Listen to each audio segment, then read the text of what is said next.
This is episode 280 of the Real Me and a movie podcast. On this week's episode, Chase and Joel will take a look at Dark Phoenix, the last film in the current XMen franchise. Also go over some movie news such as Kevin Hart doing a Scrooged remake. What is that all about? And of course, go over some movie trailers such as Ford V Ferrari and Ad Astra. All that and more on today's Real Me In.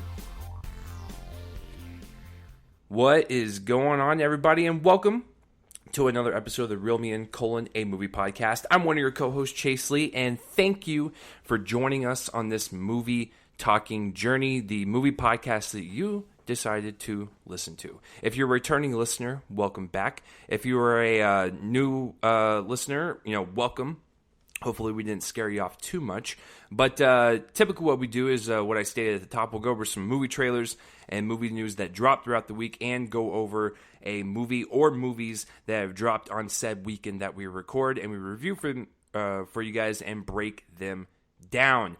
This is episode 280. Super excited to jump into this one. I will tell you guys right up at the top to get you guys prepared for it. This will be a very entertaining show, and we'll get into that when we get closer to it. But before I throw it over to my co-host, if you guys could share this episode around, like, favorite, subscribe, do all that stuff. You guys have been doing a great job. Really appreciate it in getting the word out there and letting people know this is your favorite movie talking information destination. So before I throw it over to my co-host, just one last thing. I went to a wedding last night, so my voice might sound a little groggy, but I'm still a professional. I will still power through because that's just what I do, Joel. I just love doing this. And speaking of Joel, he is over there. He is ready to do this episode, our last one for a couple weeks. And so, Joel, what's been going on in your world, sir? It's the first week of June. The summer has officially kicked off, and we're all dying of heat in Texas. It's fantastic. Yeah. I just died the other day, and then I came Joel back. died 3 times this week and came back. Pretty good week. Just kind of chilling mostly. Not much happened, but some exciting things going on the family side, and that I can't really talk about, unfortunately. But yeah, other than that, just kind of working and all of that. I did. One exciting thing is that I ended up in possession of one of the holy grails of physical media collecting. This is really exciting because it's extremely hard to find these. So I now have on VHS a copy of the first Star Wars movie, and it's the original theatrical cut. It's on VHS. Somebody was willing, apparently, to discard it, along with a bunch of stuff that we couldn't take in at work. So, and yeah, I took it because I wasn't going to let that go in the trash. Because we can't take in VHS tapes at our work. So, just like, hey, might as well. And that's super, super exciting because they are extremely hard to find. Those things are worth over $50 online. And and you can tell because it's copyrighted to 1995, which is before the theatrical re-release with the changes, because those were released on VHS in 1998. So I have the earlier version, and I think it might be in a slightly newer slipcover, because the slipcover does have the title A New Hope on the side. That was not a thing back in 1995 yet. I don't think that he named that one A New Hope until after the re-release. But the videotape itself is copyrighted to 95. So really cool. And I don't have a VCR. I can't actually watch it. But just to have it is pretty crazy. So excited about that. I think that was probably the most significant thing that happened to me this week. And it was just yesterday. But anyway, what about you? It has been a very busy week for me. Yeah. Before I begin, once again, I told you I went to a wedding. Came home late, but I still woke up and got prepared to do this. And so, with that being said, my Crohn's likes to act up and make a lot of noises from a night of, let's just say, wedding fun. And you might hear some gurgles in the background, and you cannot blame that on any dogs that I live with or any other humans that I live with. It is my stomach, so you can get mad at that. I just realized that I'm sitting here listening to Joel, and it's just going crazy down there. I'm just like, can you cut that out? So yeah, busy week indeed. Let's see. Monday was Dark Phoenix. That was that screening, and then Tuesday was The Secret Life of Pets 2. Going into that one, never even saw the first one. I put my review up on the podcast channel, so you guys can get into that. But it's whatever. It is what it is. The kids in the theater definitely enjoyed it. So I think if you got kids or if you want to go out for a family film, I think that is the one to do it. It's a harmless movie, but it honestly should have just gone to Netflix. Let's see. Wednesday, watched the new season of Handmaid's Tale. The first 3 episodes dropped on Hulu. Excuse me. I definitely fell asleep through most of the 3 episodes, but I got, the hint of all 3, so, it's, or like a whiff of, the storyline, so I wasn't, like, missing too much. And then, of course, Thursday, or also Wednesday, we did the 5th season of Black Mirror. It was, it's not a good season. It's whatever. It's kind of disappointing because I actually have liked season 3 and 4.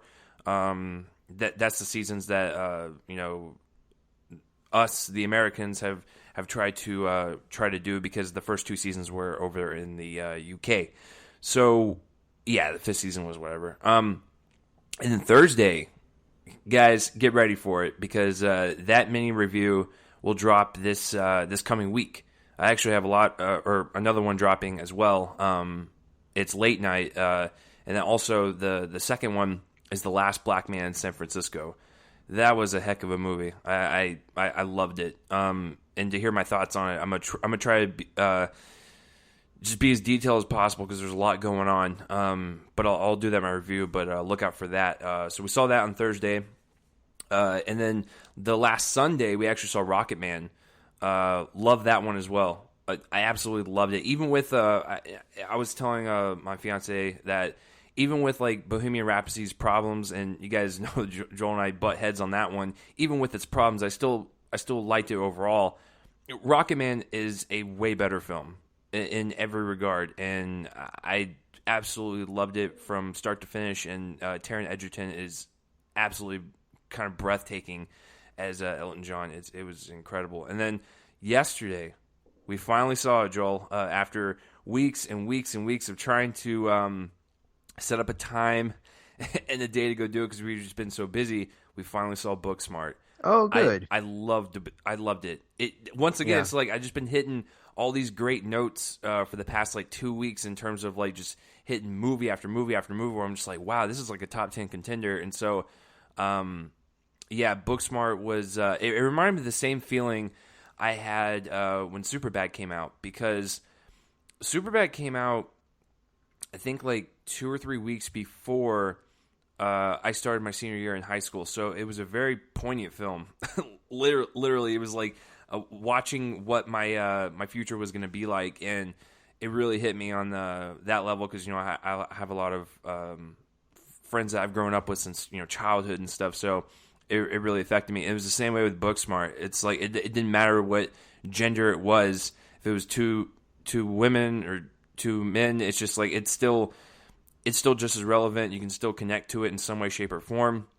And I just thought Beanie Feldstein was so good, and it's like she comes from a very talented family. Obviously, she's Jonah Hill's sister, and she makes it her own. She's never been like that's Jonah Hill's sister. It's like I've always seen her as her own thing ever since I saw her in smaller films. Kind of smaller roles, and then she was in Lady Bird, and now this one, it's like she is a force to be reckoned with. So, absolutely loved it. So, Joel, it has been a very delicious week, or actually delicious 2 weeks of movie watching and TV to some extent. So it's been pretty good, man. Very cool. Do you have any screenings planned for this week? Yes, so we're going to be seeing Men in Black International on Okay. Tuesday, and that is it. I don't have anything else signed up for the rest of the month. I'm just waiting for that good old Spider-Man Far From Home and Midsummer screenings, because those are going to be back-to-back since they come out in the same week. So it means their advanced screenings are going to probably be in the same week. So can't wait for that. Other than that, it's because the past 2 weeks has been pretty great. You know, last week was Tuesday and Wednesday. This week was Monday, Tuesday, and Thursday. It's like, I think at this point, after Men in Black, I just want to kind of take it easy for a little bit. So I was like, unless it's something that I really want to see, I might just pass on it. Sorry, studios out there. It's just sometimes with my work schedule and just everything going on, you know, it's kind of hard to do that. But yeah, super stoked about Men in Black International. Funny enough, I never was, but now I'm just like, you know what? I'm excited for just kind of like a breezy, buddy sci-fi movie. Like, why not? Yeah. So, very, very fun week indeed. And so, once again, just to pimp those out before I move on to the trailers, look out for the late night mini review and the Last Black Man in San Francisco, since they both open in Dallas on the 14th of June. Those reviews will be dropping then. So, okay, so the trailers. A lot of stuff happened. I'm going to work my way up to the one that Joel is going to join me on, and it'll be the last one. But until then, I'm going to go ahead and just get some of these out of the way, because all these were smaller films, and then we had two big films from Fox, which is funny because I thought these movies would never see the light of day after the Disney merger, but it looks like they're going to go ahead and just release them anyways. Good, because they probably cost them a lot of money. So there were, let's see, 1, 2, 3, 4. There were 5 indie film trailers that dropped, and all of them look great. I've never seen a better consistency of greatness in like independent film trailers in a while, to where like after one of them came out, I was like, oh, that was pretty good. I can't wait to talk about it on the podcast. And then another one dropped. I was like, that was also great. Another one dropped. Are you kidding me? This was also great. And so it just kept going, where I was like, there's got to be a bad one somewhere. I'm sure there is, but these are the ones I decided to cover. I'm actually going to group all 3 of these because they're all psychological thrillers. And I'm going to talk about them separately, but these 3 they all came out within a day of each other. And they were all great in their own right, and they're all they're vastly different in story, but they all have the same kind of psychological feel. The first one is Luce. Now, this one is actually spelled Luce, if you want to look it up. And this one stars Naomi Watts, Octavia Spencer, Tim Roth, Kelvin Harrison Jr. As the title character. And this one tells the story of a married couple who is forced to reckon with their idealized image of their son, adopted from a war-torn country, after an alarming discovery by a devoted high school teacher. She threatens his status as an all-star student. So Octavia Spencer is the teacher, Kelvin Harrison Jr. is the student, and they're both African American, and so she tries to discredit him and tries to throw him under the bus, and a lot of it has to do with the color of his skin, and it's fascinating because she is also black, and so it kind of plays out like, oh, he's this all-star student, the parents are really proud of him, and of course Tim Roth and Naomi Watts, like they already seem like a natural couple, so it was very believable. And I was like, okay, this is pretty nice. And then it took a dark turn. I was like, what am I watching, Ma 2? And then Octavia Spencer is just like, yeah, we're going to have to like discredit everything that your son's doing. And they're just like, what? And so she gets very obsessive, really into their lives. And it just, you're going to hear me say this a lot, but it just ratchets up that tension to where when the title comes on the screen at the very end, you're like, I'm sold, I'm in, let's do this. The acting looks fantastic. I think this is Kelvin Harrison Jr.'s, I think, first film. I think it said introducing him. And so, yeah, I can't wait. It's just one of those things that came out of nowhere. I was like, cool, I'm down. The next one is After the Wedding. Now, when you hear that, Joel, you're probably thinking to yourself, what? Why is this a psychological thriller? It sounds like something Nicholas Sparks would do. And it's like, well, you're not wrong on that.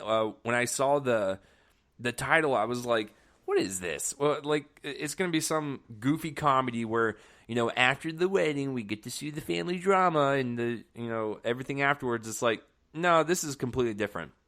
So this one stars Michelle Williams and Julianne Moore, Billy Crudup, and this one tells the story of a manager of an orphanage that travels to New York to meet a benefactor. So Michelle Williams, she is doing charity work, and she gets a call from Julianne Moore's character saying, "Hey, we can fund this in this country and kind of help you out." And she's like, "All right, I don't really accept big donations, but okay, let's go take a meeting and see what it's about." So she goes to New York, and so she meets Julianne Moore and Billy Crudup, because Billy Crudup and Julianne Moore are a married couple. And there's a scene where Crudup looks at Williams and kind of does a double take. And so at first I was just like, oh, he's being creepy. He's going to try to hit on her. This is going to be one of those stories where, he's, unfaithful in his marriage and he tries to cheat on his wife.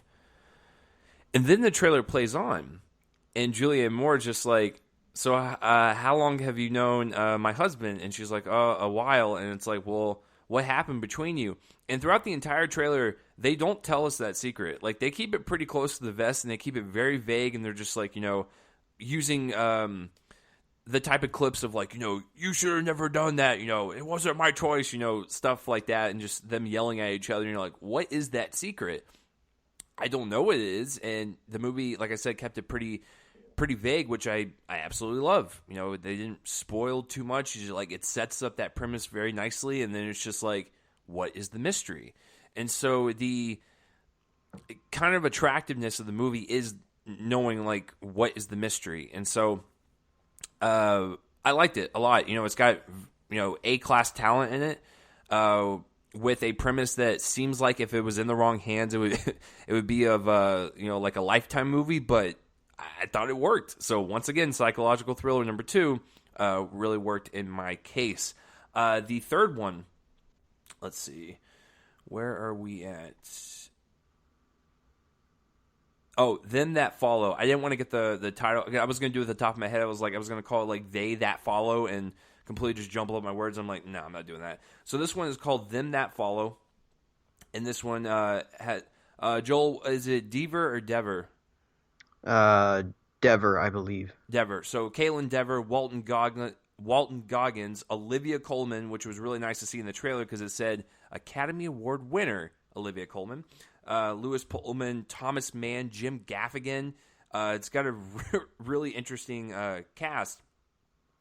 And this one is set in the kind of deep wilds of the Appalachian Mountains, where believers handle death-dealing snakes to prove themselves before God. Them That Follow tells the story of a pastor's daughter who holds a secret that threatens to tear her community apart. Definitely reminds me of the atmospheric films of like The Witch or Hereditary. Uses a lot of grays in the palette and really kind of has this slow burn feel to it, which I'm all down for. And I love movies that deal with either cults or, people that form their religions and stuff. Like, it's just, I love that stuff because it's such prime material to have a really great thriller. And this one does that. And I think with the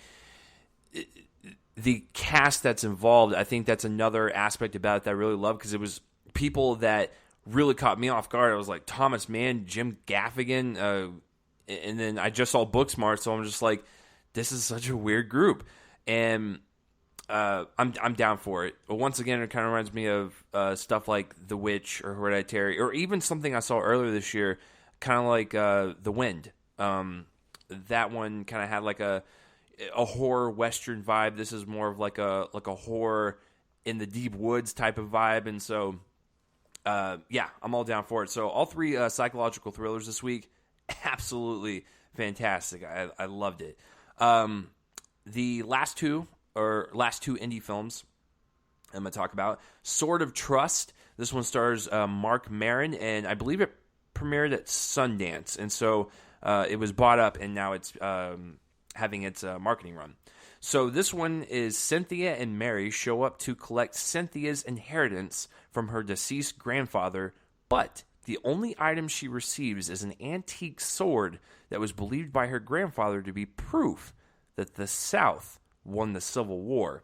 And so we kind of see scenarios like this in either movies or real life where we might have like a grandparent that tells us a story and we believe it because, we hear it from the time that we're, a child up until an adult. And, sometimes it may not be as truthful as what they say. And so we kind of have that theme playing around here in this film. We open up with Mark Maron in the shop looking at the sword, and the people that are, trying to sell it to him, they're just like, yeah, this is the sword that won the South won in the Civil War. And Mark Maron's like, that's not correct. But there's something about the sword that everyone just really kind of loves. And it's a really quiet film, it's a very straightforward film. There's nothing, extravagant about it. It's a lot of dialogue, a lot of one location type of filmmaking. It's not something that, a lot of people are going to rush out towards. But I do like occasionally to cleanse my palate of like the big blockbusters or even like the bigger indie films is a smaller film like this. And, I love Mark Maron. I think he's got a lot of charisma and personality. If you guys have never seen the show Glow on Netflix, the Gorgeous Ladies of Wrestling show, he's fantastic on that. He's the kind of coach and director of their wrestling show that they do, and he's such a great supporting role on that show. And so I'm like, I'm aware of his podcasting. He's one of the kings in this world that Joel and I do for you guys every single week with his WTF podcast. And so he's well known in that space. He's well known as a comedian. He's well known as an actor. Like, he can do anything. And so doing smaller stuff like this is telling me that he's having such a good time on Glow that he's willing to do more roles kind of like that, more smaller stuff or TV, and really kind of get to the heart of his acting, and I really appreciate that. So that trailer was really well handled as well. Just like I said, a very quiet film, but I really liked it. The last independent film is something that I believe, if it is delivered correctly, could be a top 10 contender for sure. And this one comes from Amazon Studios, and it is Brittany Runs a Marathon. This one stars, I just want to get her name right, Jillian Bell. Yeah, I almost said Julian. I was like, no, I'm pretty sure it's Jillian. I just want to be positive on that. But she plays a woman who lives in New York, and she takes control of her life by running around the block, and then eventually working up to running this marathon. Now, you're probably thinking to yourself, oh, it's just because she's a little out of shape and she wants to lose some weight. It's actually because, well, I mean, it's because of that, but it's the core of the movie is her changing herself and controlling her own life, just like the description says. Because in the trailer, she is presented as someone who has had a hard life and hasn't really had much luck with jobs or relationships. And so she kind of blames all of her problems on other people. And so everyone around her is like, you need to take control of your own life. And so she is like, okay, well, this is something I can take control of, is running around and, exercising, dropping some weight, feeling more confident. And this is something that she can do and work up to this marathon. And, we've seen, we've seen her in a lot of roles over the years in supporting like comedy roles. And there is comedy in this trailer. I mean, if you're going to have Jillian Bell, you're going to have comedy. She's really quick. She's really great at improv. And so this trailer has that. It's actually quite funny. Like, there's very few trailers out there that made me laugh. As Joel knows, I have a heart made out of coal. But if there's a trailer out there that can make me laugh or at least giggle, you've done your job. And it also has the heart element to it. I love comedies with heart. It's one of my favorite genres or subgenres out there. Just balancing the comedy aspect that may be ridiculous when we see it, but and then you have the drama element to it that it makes it just like a really good slice of life, and it's just my favorite. But this trailer is great. I mean, this could be. I don't know if Amazon would push her for any type of award consideration, but this is the type of role that would put her on the map in a bigger way than she already is, and then two, maybe if it's as good as I think it's going to be, maybe be up for award consideration. Like she's really commanding in the trailer. She does not take that supporting role that she's always done in movies past. She takes the reins, which is kind of funny because her character in the movie is trying to take control of her life. She takes control of this movie, and she really proves to us in this 2.5 minutes that she can be a leading actress, and I love that. So Brittany runs a marathon, comes out in August, and so just as you're about to go back to school or start your job full head on again after the summer break, I think this is a great little palate cleanser before you start all that. So that is all the indie trailers of the week, and I absolutely love all 5 of them. Now, the last one before we get into Ad Astra, the one that Joel would like to talk about with me, is Ford v Ferrari. Now, this one is starring Christian Bale and Matt Damon, and this one is about the American car designer Carroll Shelby and driver Ken Miles battle corporate interface, the laws of physics, and their own personal demons to build a revolutionary race car for Ford and challenge Ferrari at the 24 hours of the Le Mans in 1966. And I had no idea about this story. I don't really read into the history of cars or, the makers of cars or how cars are made or whatever. It's just not something I ever looked into. But if you can if you can pull from real life and you can have like these juicy stories that would make a really great movie, why not go for it? And Christian Bale is the gentleman that plays Ken Miles. Matt Damon plays Carroll Shelby. And this is actually directed by James Mangold, which is fantastic because he's coming off of a hot win in my book with Logan.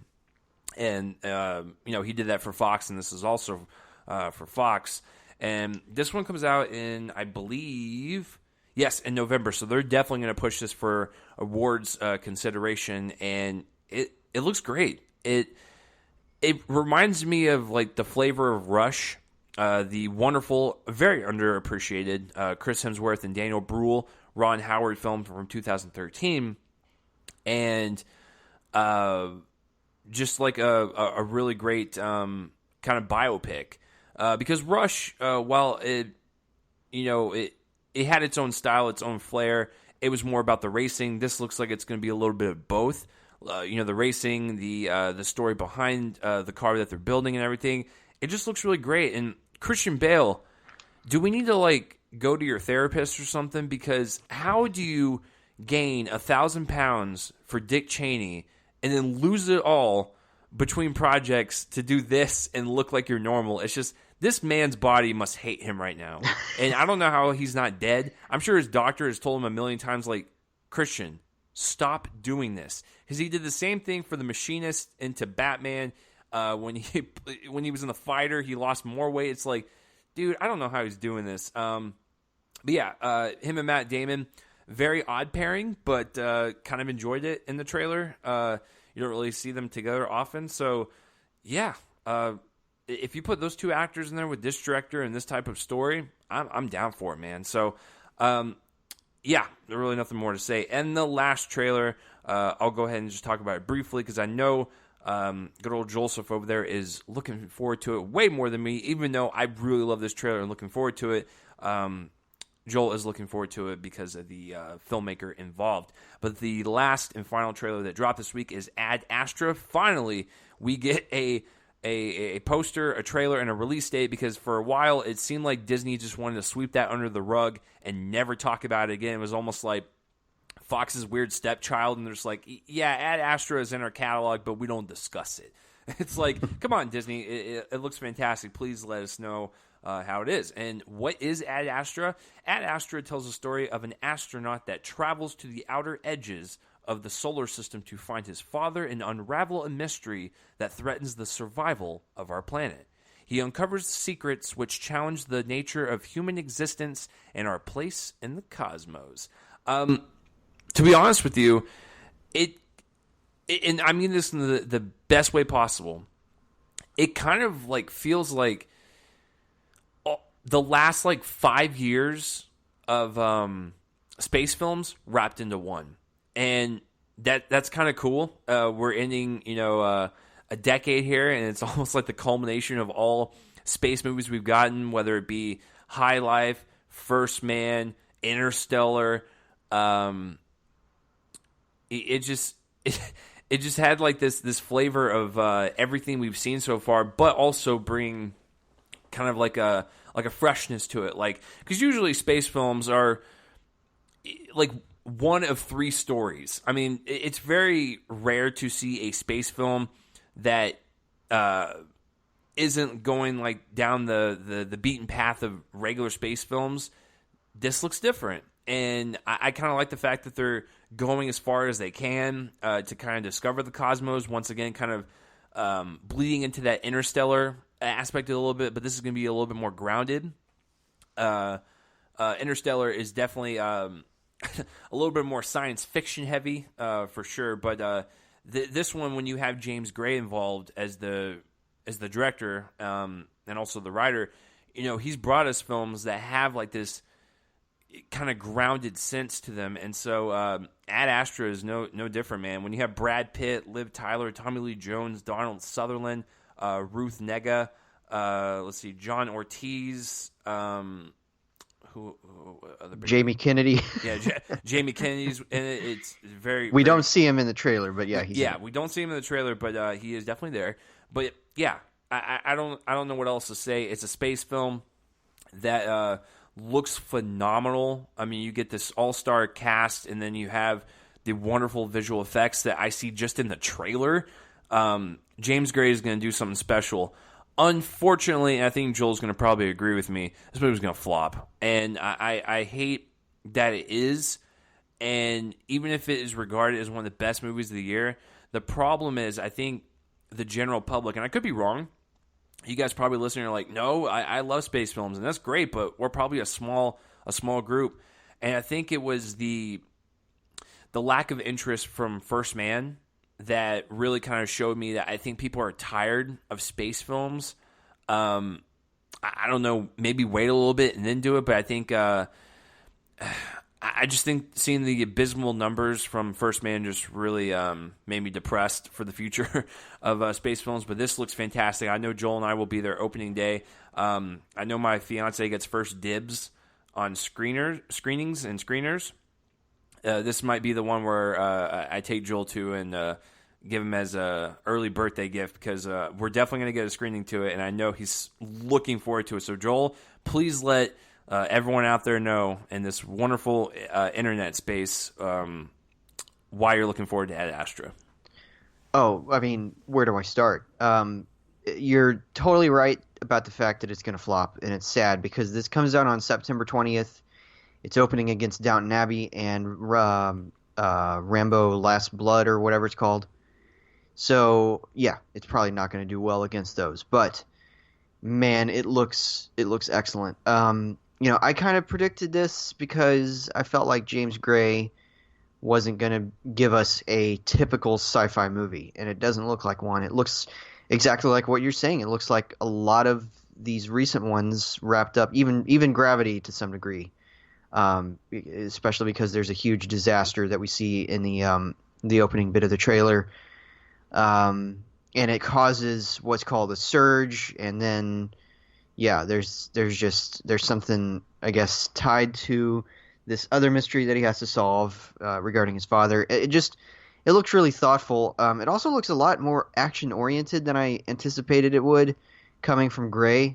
We see, this apparently kind of huge action sequence involving a bunch of space rovers, and I thought that was really interesting. So yeah, I can't wait. I can't wait to see what's up Gray's sleeve here. It's a great cast. That's what James Gray does best, though. Like he Yeah. does the thoughtful, like intellectual like storylines, but he also can add the elements of like a blockbuster at the same time. Like he's the best of both worlds, and that's Yeah, kind of exactly. rare to find in a filmmaker. Exactly, and he's like I've said many times, he's one of the best filmmakers working right now. Just excellent, and I can't wait to see what he has for this genre. Great cast, Brad Pitt, Liv Tyler. Yeah, I love that, and I love the way it looks. I'm so excited for this. Brad Pitt's having a great year, by the way. I mean, when you think about Ad Astra, Once Upon a Time in Hollywood, Yeah. and his Plan B production company, which he never actually asked for credit. Like he always is in the background with these movies, but he produced The Last Black Man in San Francisco. That he's having a killer year so far. Yeah, for sure. And yeah, the other ones. So I'm probably most interested in Ford v Ferrari, but they all sound really interesting. I will say, what was it? Oh, After the Wedding is a remake of a movie from the director of Bird Box, actually, Suzanne Bier, who did a lot of work in Denmark back in the 2000s that kind of got her on the map and allowed her to do her first Hollywood production. I forgot what that was. It might have been her remake of Brothers, or it might have been the remake of Brothers that kind of got her noticed. I'm not entirely sure, but in any case, yeah, it sounds very interesting. The original starred Mads Mikkelsen. It was an early role for him, so should be interesting to see how that, adds up to the original. I haven't seen that first movie, but I was always curious about it. I think we have a copy at work. I've got to rent that. So yeah, I've heard that she just did really bleak, very, very sad movies for a while, really hard watches. And I think that they're all fairly long, like in the 140-minute arena, something like that. So anyway, that one definitely, I'm interested in them making another remake of one of her movies, because I think Brothers was the first example of that. And Them That Follow played at Diff, but it was another one of those cases where it was only playing really late, so I didn't choose it for us to see because I didn't think Man, we we'd be missed able out to... on all the great midnight favorites. Well, yeah, it's crazy that sometimes they just play those things at midnight, or really close to midnight, like 10 o'clock or something. Yeah, because I just felt like we wouldn't be able to survive, like, staying awake through the next day if we did any during a film festival. I just didn't trust us. Oh, no. I fully support the schedule that you set up, because we would have been dead if we did late night movies. Yeah, absolutely. All right, guys. So, time to move on to the news, and yet again, barely anything happened of any sort of significance. So, two quick bits here, and then we'll get into our review of Dark Phoenix. All right, the first thing is that there is actually going to be a Black Adam movie. Now, for the uninitiated, Black Adam is sort of the ancient Egyptian version of Captain Marvel within the DC universe. So kind of an early version of Shazam. And it went all corrupted and evil.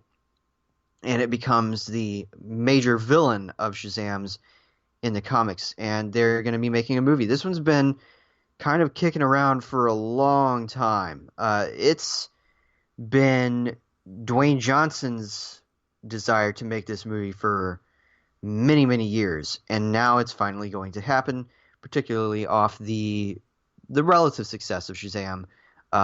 certainly critical and definitely box office. So yeah, should be interesting. They're obviously going to make this movie and then have something where they fight each other, unless of course that's going to be this movie. I don't know. I'm getting the idea that it is a solo feature about this particular villain. Again, I don't understand, solo features about villains.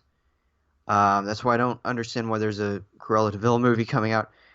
But it's going to be directed by Jaume Collet-Serra, who is, of course, the guy who teamed up with Liam Neeson for several movies: Unknown, Run All Night, Nonstop, The Commuter. He also did a couple of suspense pieces with Orphan and The Shallows. I'm sure I missed something else in there. I think he did House of Wax. Pretty sure he did House of Wax as well, the remake of that. So, of course, right now, he's shooting Jungle Cruise, which is a Disney Fox movie, I think, or it's just Disney, and that is with Dwayne Johnson as well. So clearly something is going well on that set. They're getting along. It's a good collaboration because definitely Johnson felt good enough about, like, probably even talked to him about this on set. Hey, would you want to do this?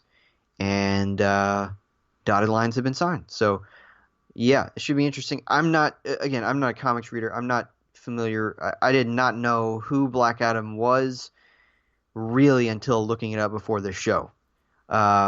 So that's my history with it, but should be interesting to see what happens. I think that Collet-Serra as a director is kind of on and off effectively.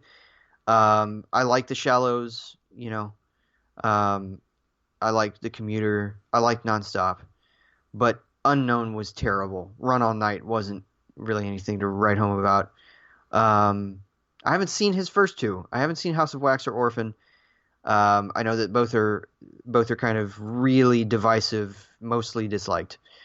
But should be interesting to see him work with a huge budget, with Jungle Cruise next year and then with this one. So excited to see what comes of it. Finally, considering Johnson's been wanting this to happen for a long time. So what about you? What do you think of this? Yeah, I'm actually surprised that he hasn't directed anything beyond a $5 million budget. Like, it's kind of incredible that he's been working all these years and he's never gotten the opportunity. But like you said, maybe they were talking on set of the Jungle Cruise and Dwayne liked his style, and maybe he, kind of liked how he talked with them, and just, it's all about communication between actors and directors. So maybe he liked that. I mean, he's definitely hit and miss, but I'm a huge fan of Orphan. I love that film. It was one of the few where, when I worked at the theater at the time, if you guys have ever seen the movie, it's got a pretty nice little twist in there. And so when it was playing in the theater, obviously I knew the twist, and like I don't tell customers like, oh yeah, this is what happened in this movie down the hallway, because someone could be angry about spoilers. I just don't do that. And so I see the reactions, and they were mortified. It was just kind of like, oh my God, what was that? And I'm just like, yeah. But it's the type of like effed up horror movie that it works, and it relishes in that kind of like over the top like 80s goofiness almost, and I kind of enjoyed that. And House of Wax, it's whatever. It's not just because Paris Hilton's in it. It's just a whatever movie. And this is coming from someone who kind of really loves trashy like slasher films. I didn't really care for it. And then The Shallows is fantastic. It's one of my favorite shark movies. Definitely this decade. I love the way it was shot. Blake Lively does such a great job. She's very commanding in that movie. I mean, it's just her on a rock. And yeah, it's really entertaining. And so, and I saw Commuter. Joel and I reviewed it on the show. It's it is what it is. It's got. I think that whole derailment in the third act was a lot of fun, but other than that, I don't really remember it. So I actually like the fact that he's going to have a chance to do something like this, and I guess given my history with him, I do like more movies than I hate. So yeah, I guess I'm down because I didn't see. Oh no, I did it back. I did see Unknown. I don't remember it, so obviously I can't really comment on it. I guess it's not really good. And then of course, Run All Night I did not see. So Did you comment on Nonstop? I didn't see that one.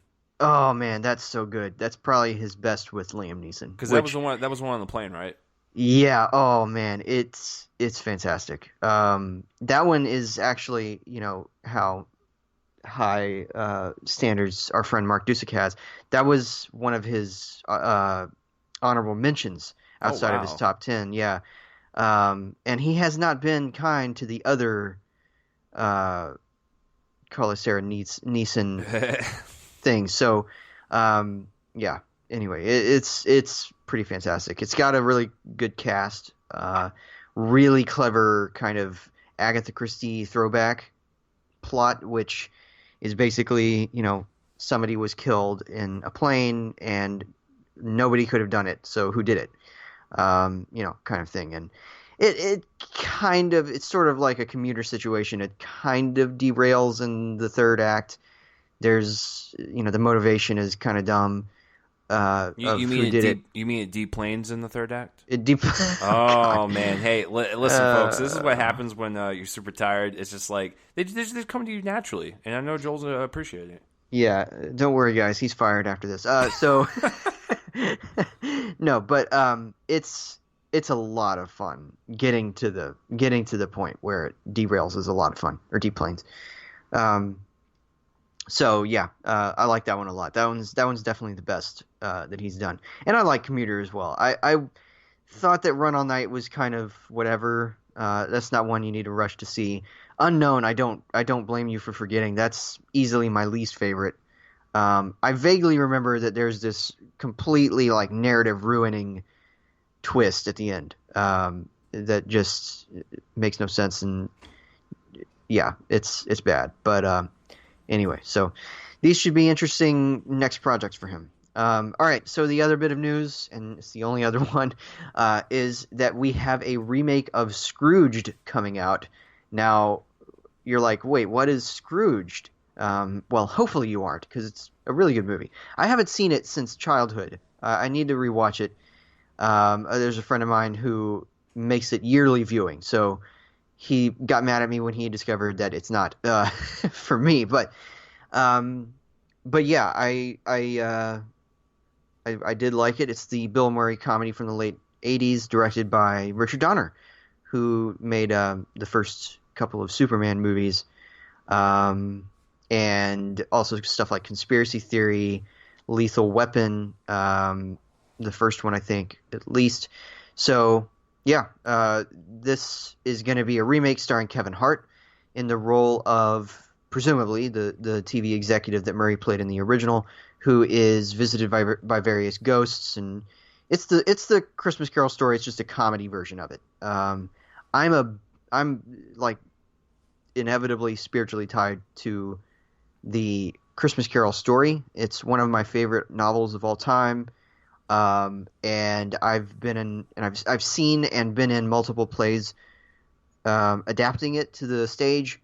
So, and I love watching. I've pretty much seen every movie. I think pretty much every movie that's been made of the book, except I think there's one in like the 70s or something, or the 70s or 60s or something that I haven't seen. But I even loved the version with Jim Carrey that came out about 10 years ago now.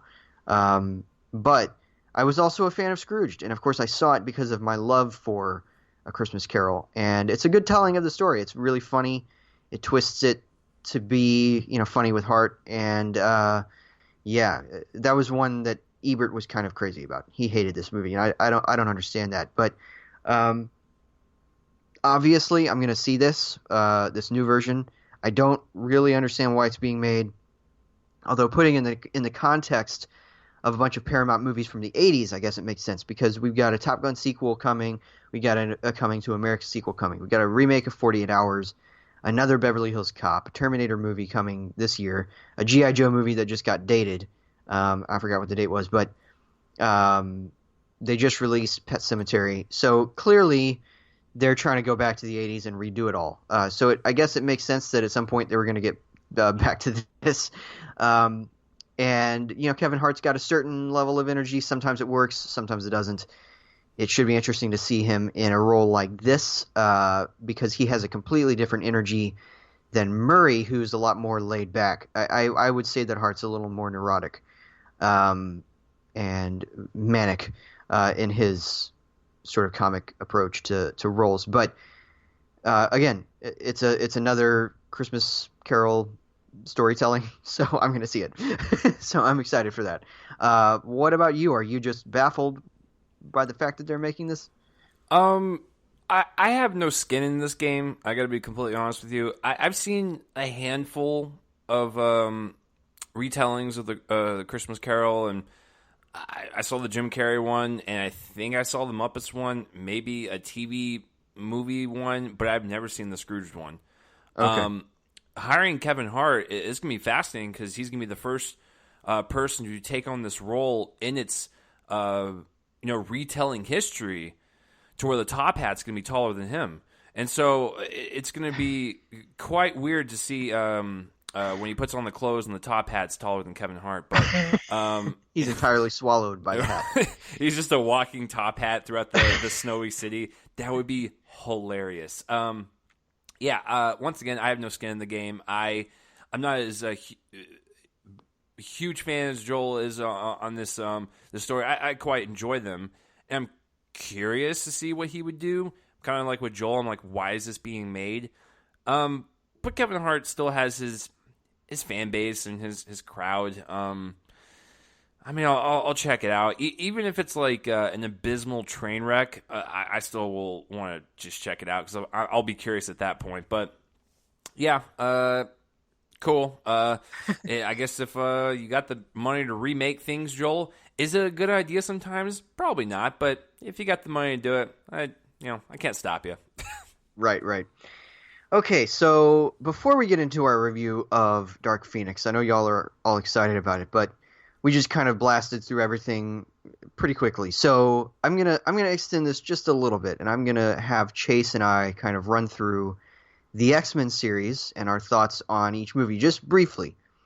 Before we get to kind of what is technically the second to last movie in this franchise, because we've also got the New Mutants coming out, which is sort of, I guess, part of the storyline. It's certainly not part of the MCU. I don't know how connected it is to this, but whatever the case, it's still Disney Fox, and it's going to be the last one they release that's not part of the MCU next year. So this is certainly a culmination, and I kind of want us to build up to it simply because I don't want this episode to be an hour and 10 minutes. Because of this. Oh boy! I wonder what stance Joel's taking over there. Well, so I'm gonna go and start with what was, I guess, the original trilogy, because this has been an interesting, for many reasons, an interesting series to watch. So first we had 2000's X-Men, of course. And these first two were unfortunately directed by Bryan Singer. This was well before really anybody knew anything about him, anything bad. But okay, so I am a pretty big fan of this particular trilogy, the one that begins with X-Men. You think about it, Chase, and without the first X-Men, we probably would not have the Avengers. No, we wouldn't. We wouldn't because, well, one, I'm sure that Kevin Feige was an executive on at least a couple of these. I know he's credited as an executive producer on The Last Stand. Or not an executive, co-producer on The Last Stand. I don't know his involvement in these first two. I can't remember if he's credited as a co-producer on X2 from 2003. But anyway, this first X-Men, I like a lot. And I just recently went through a rewatch of all of the team up movies, which are the not basically not the Wolverine movies or the Deadpool movies. I just watched the other ones.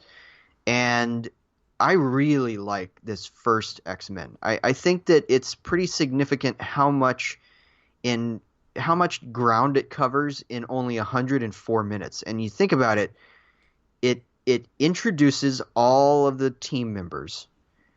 It introduces the major threat. It builds a world that's slightly like our own, just kind of almost adjacent to it, in which mutants are very, very real and publicly recognized, and there's a lot of controversy surrounding their identities and all of that. And it also has this sense of kind of cleanly told action storytelling that honestly seemed a bit ahead of its time. Because whenever we then got 2 years later, Spider-Man, Spider-Man is fantastic, and I'm not trying to put it down here, but it was a pretty typical, introduce a hero movie. And it wasn't quite as ambitious as X-Men was. It's a little better, maybe, a little more consistently entertaining. But, man, this first X-Men is excellent. Pun not intended. So, then you had X2 in 2003. That's what I was trying to say. Which, I'm going to say it. So, obviously, The Dark Knight, which came 5 years later, is my pick for the best superhero movie ever made. It's obviously the choice, and I think it's pretty unanimously everybody's choice. But in terms of a sequel compared to its original film, or its predecessor, I think actually X2 is a more significant achievement than The Dark Knight. And the reason that I'm able to say that is because as good as X-Men was, X2 is significantly better, whereas Batman Begins was already great and The Dark Knight was just great. So it was just following up a movie that was pretty much equally as good as it was. So I think that X2 is an even more significant achievement. It's one of the best superhero movies ever made. It is, spoiler alert, my favorite one of the X-Men franchise. I think it's, even including Logan, I think it's the best. And so that one was really good. Now, this is where I diverge from a lot of people. I also really like X-Men The Last Stand, even more than just thinking that it's fine and not terrible, which is kind of the line on the people who have defended it against a lot of the backlash. I think it's a genuinely rousing piece of entertainment. Is it as deep as the ones before it? No, but I think it's as good as the first film. And I think that it is really ambitious, actually. It's trying to do a lot of stuff, a lot of different characters meeting different fates, and it wraps that up nicely, or at least pretty nicely. It did end on a very interesting note of me, especially on this rewatch, being more terrified by the thing that leads into the credits than any sort of credit stinger that Marvel was able to cook up. And more intrigued and wondering what X-Men 4 would have looked like. Because that was, of course, the original plan. Then, because of the perceived indifference toward it, they decided to do a series of movies. Yes, a series of movies known as the X-Men Origins series. That's where X-Men Origins Wolverine came from. I'll get to that one in a second, because I am going to briefly cover some of the standalone movies. But first, I want to get Chase's opinion of the original three as he remembers them. I don't know how recently you watched them, Chase, but what are your opinions on those first three? Right. So the first X-Men, like you said, was a game changer for you and I's generation, because before that, all we had was Blade 2 years prior, and as much as I like Blade, that it didn't do quite well, and so it's like, where's the state of comic book movies? This was at a time where Marvel sold off all their rights to their characters. You know, some of them going to Fox at the time, and of course Spider-Man going to Sony. And people were very unsure on how they would be perceived because, you know, in the early 90s, you had that terrible Captain America movie, and you had, you know, the Fantastic Four movie. Marvel just did not have a good streak. And then, of course, DC was dominant, you know, way back in the day in the, of course, the 70s and the late 80s and, you know, somewhat of the early 90s before they derailed. But DC was the king. And so how was Marvel going to fare out? What was going to happen? And there's actually a story going around that Lauren Schuler Donner, who's been a producer on all these movies, she did not go to the premiere to the first X-Men film because she feared that it would not do well. They were really worried that it was just not going to be a success, and because X-Men has been a completely different animal other than all the other superheroes because it relies on the drama, and it's not as much action set pieces and blow up, shoot 'em up, you know, punch villain, and then credits are done. I'm not discrediting superhero films that do that because Joel and I appreciate them as well. But the X-Men have always taken a more dramatic approach in the whole discrimination angle to their story because that's why they were created back in the 60s, right? It was the 50s or 60s they were created. I believe it was. I think it was the 60s because I think it was a direct response, kind of the civil rights movement. Right. So yeah, that would make more sense. And so it's always had that like really powerful message behind it. And so I remember seeing the first X-Men because it came out when I was 10, and so I was blown away. I was like, "What is this?" And my 10-year-old mind at that point, I mean, I still have a 10-year-old mind, but a literal 10-year-old mind, you know, it's running wild. You know, we're not looking at films and analyzing them on a dramatic level. I'm sure Joel and I at that age, we wanted to watch blow 'em up movies. And so it was such a different pace. And I just remember really enjoying it. I was like, who is Wolverine? Who is Cyclops? Who is Mystique? Professor X, Magneto? What is this? Because at that point, I had really never read X-Men comics. And so the first one really kind of blew me away. And I really enjoyed it. It was different. And then X2, man, I saw that in the theaters by myself when it came out, and I was 12 when that one came out. I was like, these films are getting better. That opening sequence with the Nightcrawler is still one of my favorite openings to any superhero film. And it is a fantastic sequel, a fantastic film. And I agree with Joel. It's in the pantheon of like a Dark Knight or even like Logan or films that I would actually, like comic book films I would actually consider like, wow, these are like every film is a piece of art to me, but like these are like the Mona Lisas of this genre. And so X2 is absolutely wonderful, breathtaking. One of my favorite experiences I've ever had as a child in a theater. Blew me away. And I'm actually on not on the same side as Joel, but I rewatched X3 before I saw what was it, Days of Future Past back in 2014. I did a whole marathon. It's not bad. I'm not with Joel in saying like it's great, but it's not a train wreck like everyone claims it to be.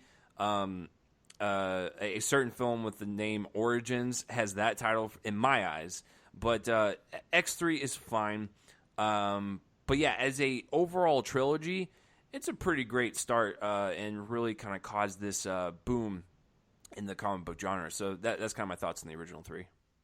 All right, so after this happened, the original plan, and I looked it up, I thought that it was 3 movies, and they had 2 movies in development, and one of them ended up not being made. So they were going to do an X-Men Origins series. I wouldn't have been surprised if they did like an X-Men Origins Charles Xavier or something, but the 2 that they had planned, one of which was made, was an X-Men Origins Wolverine and an X-Men Origins Magneto. Which was going to be coming out a couple years after Wolverine. It went through various forms of development throughout the 2000s. I think it was even written way back in 2001 or something like that, and then revised. The screenplay was revised by Skip Woods, who took over the original screenplay by David Benioff. X-Men Origins Wolverine is a mess. It's a total mess, and it also allows me to talk about, very quickly about the other Wolverine-centric movies. Um, there was also The Wolverine in 2013, which a lot of people like, and I do not. I don't think it's as bad as Origins, but I think it's barely better, just barely. So, um, yeah. So I'm not a fan. Um, but Logan is excellent, and I know that Chase hates Logan with a passion, but I love it, and I think that I think that basically they finally, with what is supposedly going to be Hugh Jackman's last bid as Wolverine, I think they finally cracked the code on it. And yeah, so I'm a big fan of one of the Wolverine movies. I think you're a fan of two of them, right? Yeah, X-Men Origins Wolverine. We shan't be saying that name anymore. I saw that in theaters, and I am not one of those people that ever went online and saw pirated copies of films, because this film was notorious for leaking its entire film online with the special effects unfinished, and which is funny because the special effects still looked unfinished in the final product. Yeah, it's a train wreck. I absolutely hate it, and it made me question my sanity. It made me question my love for this franchise. I was like, this isn't real life. I don't know what's happening. I was very confused. The Wolverine, I like the first 2/3 of it. It's interesting character work for this character. I'm not saying it's my favorite choice, but I think a lot of people like it a lot because it was such a huge step up from Origins Wolverine. But I like the first 2/3, and then the last third with the villain. It just didn't really grab me in any type of way. I was just kind of neutral on it. But I think overall, it's it's an interesting experience, and definitely has a really great opening with the bomb shelter or whatever that was they were in. That was really cool. that was a good scene. Right, yeah. And so I'm glad that Mangold got a chance to redeem himself from doing the Wolverine, and really got to let his freak flag fly, so to speak, and do an R-rated Wolverine film and just go bananas with it. And there's a reason why it was my number one film that year. I've seen it like 3 or 4 times, and I am convinced in my tiny little 10-year-old mind that it might be the best or top 2 best comic book films ever made. And it's going to be really hard for me to have something dethrone that, because Logan was just a very special movie. I was kind of blown away when I saw it the first time, and I brought one of my friends who is a curmudgeon, Joel. Like, he is very hard to please. Like, he's almost like Mark times 10. And so when I brought him to it, I was like, oh no, this is going to be some goofy superhero movie that he's just going to make fun of because he does not like superhero movies that much. He loved that movie. And I was like, that's pretty special when he can say something like that. And then everyone else I've talked to that has seen Logan, I have yet to talk with someone in full conversation that has admitted they hated Logan. I have yet to meet someone like that. It's typically like, it was a good movie or it was a great movie. I have yet to hear anyone say it was just okay or bad. And that is a great testament to that movie, to Hugh Jackman's role as Wolverine. It's just, it's such a special movie, Joel. Like, I love it every single time we bring it up in conversation or we talk about it. For me, it is the best in the franchise. And I know it's only focusing on one character. Well, technically 2 characters, but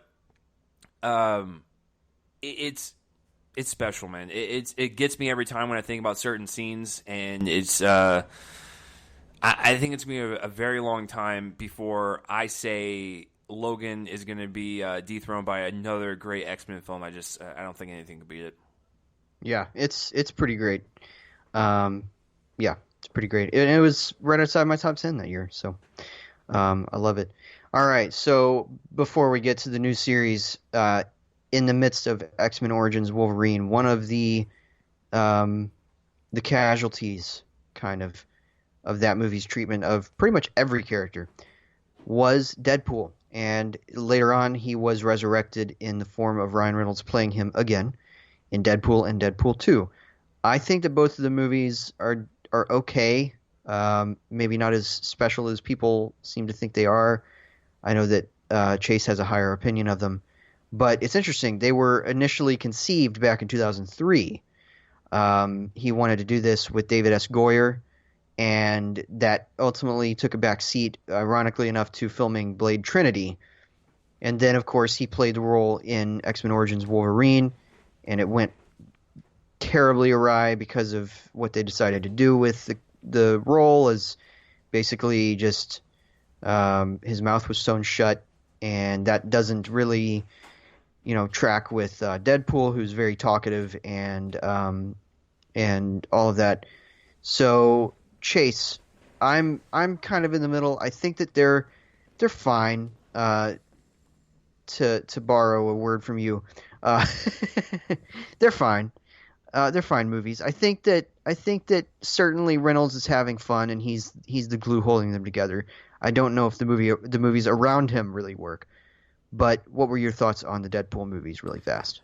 Yeah, I mean, let's see. The first one came out. Yeah, I was doing the podcast at that point. Yeah, I think they're fun. I think the first one, the first one is enjoyable. But the more I think about it, the more I like the second one just a little bit more. I think they really kind of found their groove with their, self-referential type of humor and just poking fun at themselves. And Ryan Reynolds was born to play this role. He's had multiple chances at superhero films, and even going back as far as Blade Trinity, like he has been in this genre for quite some time. But I think he definitely found his groove with this one. I think they're fun movies. I'm not going to say and sit here on my pedestal here and be like some people and be like, oh, it's one of the best, because I know a lot of people just love that first one, and a lot of people were kind of poo-pooing on the second one. I actually like the second one more. It's kind of the same effect I had with Guardians of the Galaxy Volume 2. Everyone that was a big critic really disliked the second one. It's like, what? I actually think it's better than the first one. So I've had that happen a couple times. But yeah, the Deadpool movies, it is what it is, Joel. They're vastly different from the X-Men films, but you kind of need that with this character. And, I think for what they accomplished with both of them, I think they did what they needed to do, and I think they did it, pretty well. All right, so after X-Men Origins Wolverine kind of flopped with critics and at the box office, relatively speaking, particularly because it opened the week before Star Trek, which was totally a really smart decision. Pretty much, they decided to scrap the idea of an X-Men Origins series, and they went with X-Men First Class, which starts the new series being, completed with Dark Phoenix, which culminates the characters featured in X-Men First Class and also closes out a storyline that began in the last movie. But we'll get there in a second. So X-Men First Class is pretty good. I like it. I'm maybe not as enthusiastic about it as a lot of people. I think that it labors to connect the central conflict to the Cuban Missile Crisis, which is a huge part of that movie. And it's like actually kind of paramount to making a lot of the story work. I don't know if every attempt to do that, to kind of give it this historical revisionist feel on Matthew Vaughn's part, the director of this one, I don't know if every attempt works, but it does work as a piece of entertainment, particularly because I think it has one of the strongest villains in the franchise, in Sebastian Shaw, as played by Kevin Bacon. It's unusual casting just because at this point Bacon had been kind of doing a lot of small, work in smaller films. He hadn't really done anything on this scale in a long time, maybe ever. He hasn't done much in the way of big entertainments, and so it was strange casting, but it worked. He plays him as really threatening and also very charming at the same time, and I like that quite a bit. So effective movie, maybe not the great comeback for the franchise that a lot of people gave it credit for being, at least in my mind, but I do like it. What I like a lot better, though, is Bryan Singer's return to the series after Brett Ratner directed The Last Stand, Gavin Hood directed X-Men Origins, and Vaughn directed X-Men First Class. Singer came back for X-Men Days of Future Past, which was kind of a reboot of a certain kind. So it brought the characters as we knew them in the original trilogy back, and melded it into a story involving time travel, in which Wolverine goes back in time to the era of Magneto and Charles Xavier as they were played in First Class by Michael Fassbender and James McAvoy. Of course, their older versions are once again played by Patrick Stewart and Ian McKellen from the original series. So I like this one a lot. There's a lot of really emotional content going on, particularly in the character of Mystique, who was rebooted in a certain way in the original series. She's kind of a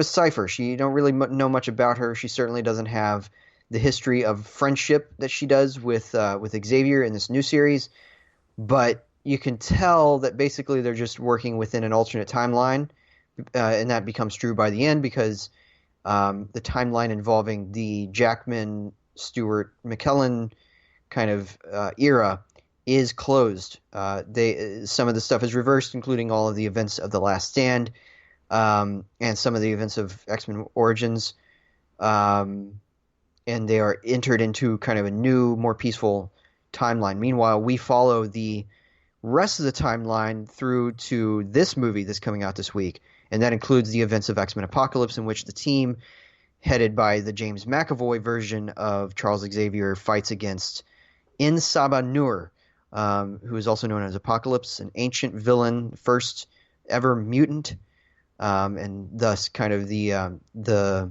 genetic father of every other mutant in a certain way.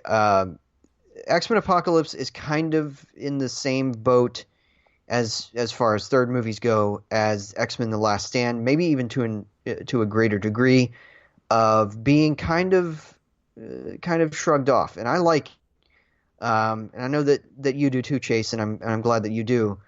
I think that all three movies are basically just work as pieces of blockbuster entertainment. There's a lot of action sequences. There's a lot of big, ambitious, epic kind of ambitions on display. Ambitious ambitions. Wow. I should have thought of a different word before that came up. Anyway, but I like them all, and I think that that it's really good. I can't call it a trilogy, of course, because it's now being finished up by a fourth movie. But as a selection of kind of these three movies, what we thought was going to be a trilogy, initially, is good, and particularly, I think it has a bunch of really strong villains. You have kind of the earthly one in Days of Future Past with, what's his name? I just lost his name. The guy played by Peter Dinklage is trying to build Oliver Trask, I think. Yes, Bolivar Trask. Bolivar Trask. Bolivar, yes. Yeah. I knew that it was something Trask. So he's trying to create a bunch of robots that he's trying to use Mystique's DNA to build a bunch of robot things that evolve and also adapt quickly to mutant threats, and it actually comes up against the X-Men in a big way in the futuristic set pieces of Days of Future Past. And then there's the ultimate kind of and then of course you have Shaw, who's able to absorb a lot of energy, including nuclear energy. Would have been really interesting to see him in the MCU and see what he could do against like any of those heroes. But he's really strong. But I also like, despite the fact that it was apparently torture to play him, I like Oscar Isaac as in Saba Nur, which is what I like to call him, not Apocalypse, because they don't really call him that. His name is he's known as different things, but he comes to be known as in Saba Nur, which is kind of an ancient Egyptian name. So I like him in the role. I also think that X-Men Apocalypse gives us some of the cool nerdy moments that we come to expect from this series. So, for instance, one of my favorite moments in the whole series, and it's not actually the one that you're thinking I'm going to go to, although I do love in both Apocalypse and Days of Future Past, Quicksilver's bits of being a speedy savior. I also really like the second time Quicksilver in Apocalypse, Quicksilver uses his powers, and he tries to use them against this villain who is able to kind of detect and control a lot of the powers and take over a lot of the powers of these various heroes and everybody. And he's able to stop Quicksilver in his tracks in the midst of one of his little, running exercises. And it's just a cool moment. And I really like kind of a lot of what that movie's doing with its heroes. And it's giving us a lot of really cool action moments. I don't know. I liked it. I have an enthusiasm for that movie that a lot of people tend not to, but it's good. And so I've liked the series so far. Before we get to our review of this one, I'd like to hear from Chase what he thinks about this new series so far. Yeah, I mean, I will go as far as to say that I love all three of them. X-Men First Class was a really great kind of coming back to true form for me. And, of course, when you have the kind of fresh blood in there with, Michael Fassbender, that was the first time I ever saw him. Came out the same year as Shame, so he had a great year that year. And, of course, McAvoy's always been great in everything he's in. And then you bring in new people like Jennifer Lawrence and I forgot all the rest because they're kind of irrelevant at that point because they switched them out in Apocalypse. But a new cast, new mutants that they play with, which is great to see. As much as I like the core X-Men that we have come to love, it's nice to actually see some more mutants with different powers and kind of explore them a little bit. Of course, Kevin Bacon as Sebastian Shaw it's a fun little role. I've always liked it, but to be honest with you, this trilogy would not work, or quadrilogy, whatever you want to call it, if you did not hire those two actors of prestige with Fassbender and McAvoy. They are the absolutely heart of all four of these movies, just because they have a daunting role to take on two of the most popular characters in comic book history. And when you have two actors of that caliber bring in the performance that they bring in every single movie, it just makes the movie more enjoyable. And X-Men First Class has one of my favorite X-Men F-bombs. Them approaching Wolverine in the bar, F off, and that's it. That's the scene. Quick little laugh, great stuff. And then X-Men Days of Future Past just knocked me on my butt. X-Men First Class was good, and I was like, all right, cool. I'm excited to see where they take this new one. And it's just like, dude, it got better. And then, of course, they focused a little bit more on Mystique. Jennifer Lawrence was bigger at that time as a name. Catching Fire just came out the year prior, so she was on a roll. And so they gave her a meteor role, and she definitely the best performance she has given as Mystique in this franchise. And, of course, adding Peter Dinklage. And then, of course, the returning cast coming back. It was a stronger story, stronger threat presence. It was more emotionally charged. I love it. And then Apocalypse, I don't know why everyone poo-poos on that, especially when we just had Dark Phoenix. And so when you compare the two, it's like they're night and day difference. it was the introduction to most of the new cast members that we have in this one in Dark Phoenix with like Ty Sheridan, which I will still brag to this day that I got to meet that man before he moved off to Hollywood, basically. And then of course Alexandra Shipp, Sophie Turner. It's just when you have that with Jennifer Lawrence, and of course Evan Peters. I blanked on his name for a second. It's just, it added once again just more fresh blood, and it just makes it lively, and it's not the same stuff that we've seen in the past two. Let's mix it up a little bit while still having McAvoy and Fassbender at the heart of it. So I do like all three quite a bit, and I just I don't see why everyone kind of craps on Apocalypse there. If I had to pick out of the three, yes, it's I would probably put it at 3. I know Joel would probably flip it and probably put First Class at the bottom, but Days of Future Past is definitely the best one out of the 3, but I still like all 3 equally in their own right, and I think Apocalypse got a bad rap. Hello?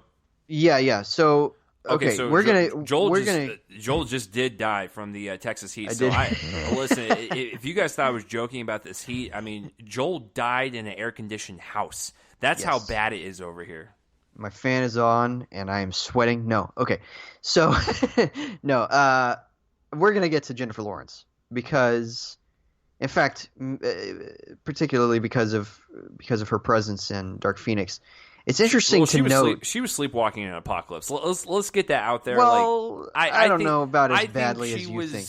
She was the probably the biggest weak link in that movie, and it didn't bother me. I'm just saying, like, if you compare that to Days of Future Past, and you go, "Hey, what was her previous performance like?" and then you get to this one, you're like, "Yeah, she doesn't really look like she wants to be there."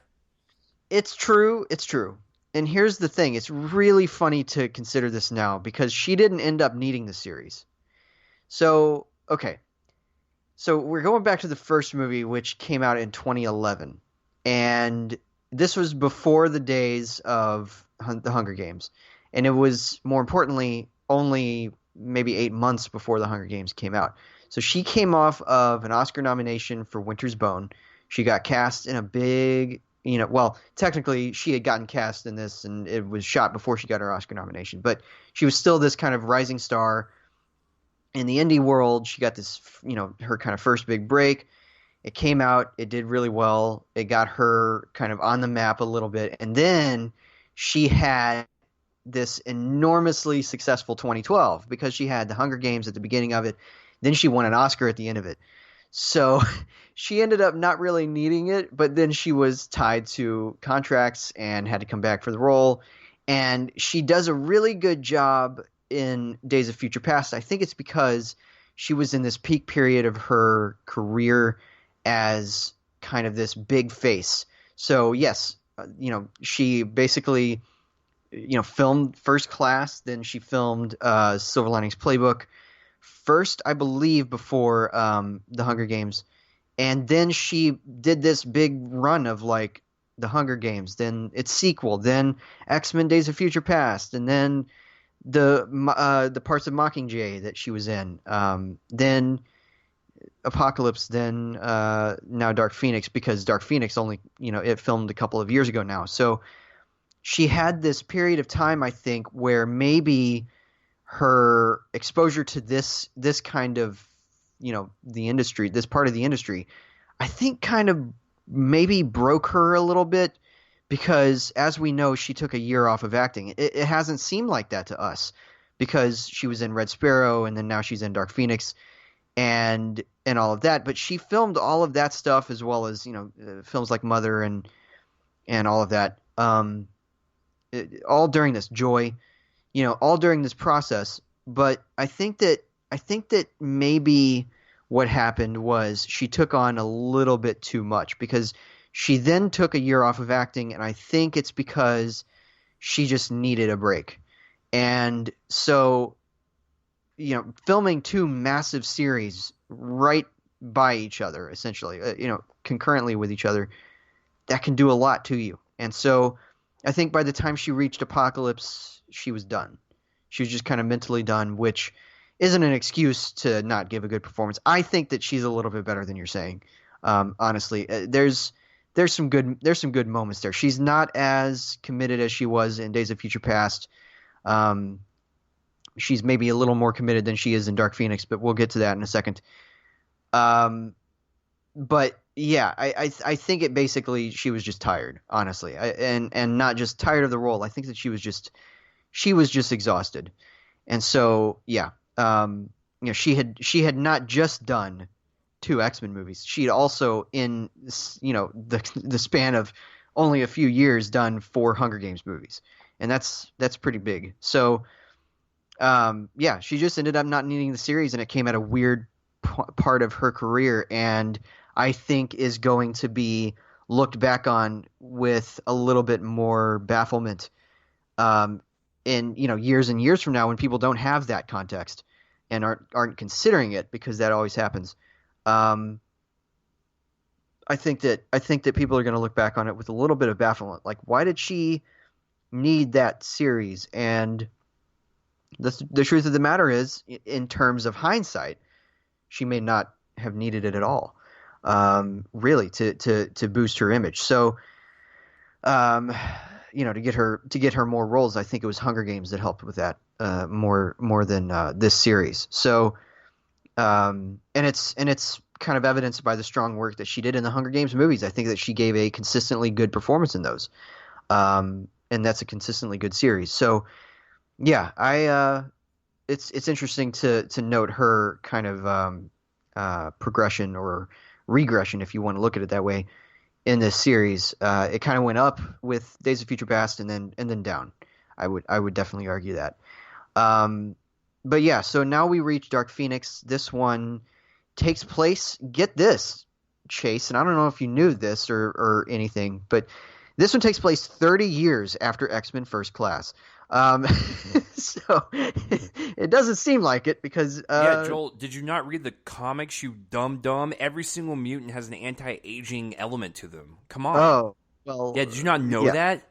Jeez, Joel, do your Um, research. It's so interesting. I just saw this thing on Facebook that compares pictures of Magneto in 1962, 1972, 1992, and 2000. And suddenly in 2000, he looks like Ian McKellen. Technically, I think that's technically 2002 because I'm pretty sure it takes place a couple years in the future from that time. But anyway, whatever. So this one takes place, yeah, in the early 90s, of course, because the series began in the 60s alongside uh, several crises in the world. Um, the civil rights movement being one of them, kind of on the edge in that first movie. And here we have kind of the end. The Cold War has come to an end. It's a couple years after that. Um, okay, so the plot of this one's all over the place, but we have the general plot of essentially Jean Grey, who is uh, telekinetic and has a strange bit of energy within her that she can unleash when she thinks about it. She's played by Sophie Turner, is going on a rescue mission with all of the rest of the X-Men, except of course for Charles Xavier, who runs things at home. Back in the mansion, they're going on a rescue mission. A bunch of astronauts are in danger of being crushed to death by by space, essentially, kind of caving in their space shuttle. So the X-Men go out there, and it turns out that the ship was actually about to be kind of engulfed by this massive, mysterious cloud of energy. And when they go in and save them, Jean absorbs all of the energy, and it makes her evil for some reason. So she's suddenly unable to control all of this power that she suddenly has. Meanwhile, an alien force comes down to Earth where they detect the energy and take over human forms. The leader of that takes on the human form played by Jessica Chastain, and they are hunting down the energy to take it back, as it wiped out the rest of their people, or their race.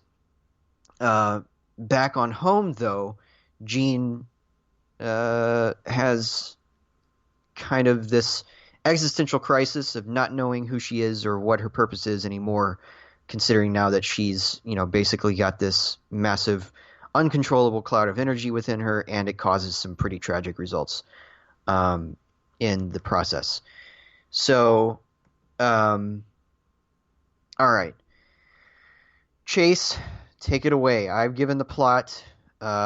Take it away. What did you think of Dark Phoenix? All right, so I'm gonna go ahead and just do this live on air, Joel, and I'm gonna give us permission to rib each other as much as possible, but all in good fun. So I'm gonna start. I'm gonna go off. I'm gonna go off. Oh, I know he is. Well, listen, I've already got my water next to me. I'm gonna be sipping it as Joel's gonna be insulting me. It's gonna be fantastic. I hope you guys enjoy this because we differ very greatly on this movie. So my stance on it is, let me just talk about my anticipation leading up to it, because I virtually had no hope. And so when this movie was, announced and they're like, all right, it's coming out November 2018. Okay, cool. Let's find out how it goes, because I like the X-Men franchise. Let's see this. It's pushed back to February 14th, 2019. Even had a trailer for it. The date was set, and Joel and I talked about it. A day later, they changed it again. They pushed it to June 7th of 2019, which is this past weekend. It finally came out. So with all the pushbacks and all the reshoots and just all the behind-the-scenes drama behind it, the Disney merger going through, they reshot the whole third act. I was expecting a, pun intended, because that's the third act, a train wreck of a film. Then you hear about the low RT score. I think it's like 13%, 18%. I haven't checked recently, but it's definitely below 20. Lowest rated X-Men film in history. So with that, consensus, and from people you've probably been hearing around your circles, you're like, wow, what is up with this movie? It seems like the worst superhero film ever. I gotta be honest with you. I think the movie's just fine, and I think there are some good flourishes in there. Is it the best X-Men film? Not by a long shot. Is it the worst? Not by a long shot. Is it a sad whimper to kind of end this era of X-Men? Sure. I can't disagree with you on that. But I won't say it is an abysmal train wreck like everyone's making it out to be. It was just okay in my eyes, but I did see some good attempts at filmmaking that made me, wish the whole thing could have been that good. But, I'll stand by my grade when I give it. And, I can't help Joel being clinically insane on this movie. If he wants to bash it and be completely wrong, that's up to him. If he lost his mind, and I can't really help him with that. So why is Joel wrong on this, and why is he going to overreact? Well, I'll tell you here. Okay, so with Simon Kinberg writing and directing this thing, I mean, he's been a part of this new incarnation of X-Men since First Class. He has also produced the Deadpool movies, the Logan movie. Like, he's in tune with this universe. But this is his first directorial debut. When you were helming a $200 million plus movie, I mean, it gets me a little worried. And to be quite frank with you, I mean, he should have done a smaller movie before this. I'm not going to take away that he shouldn't do a big budgeted movie, but I just think if you're going to attempt something like this, do something like what Coogler did, where you start out doing Fruitvale Station, which costs like $5. Then you move to something more kind of mid-tier with like a Creed. And then you do something big like a Black Panther, which did cost $200 million, and he knocked it out of the park. So it wasn't a perfect movie, but he still did, better working up to that tier. With Simon Kinberg, I think the problem is he just had too much going on. And when you have all that going on, it just it comes across as a bloated movie story-wise, but I will give him credit in this sense that he was able to make it somewhat entertaining and somewhat, cognizant of his ideas and like what it wanted to accomplish. I just thought it was just too much to handle, and I also think the main villain of the film, or not the main villain, but the villain they try to shoehorn in there was definitely unnecessary. But I think when he was juggling around X-Men characters, I think he did a fine job to a good job. And this is where I would give like slight credit, is when he was dealing with scenes of just them talking. That's what I liked about the movie the most. I didn't really care for like the storyline with Jessica Chastain. I didn't really care for the overall storyline of the mythology of the Dark Phoenix.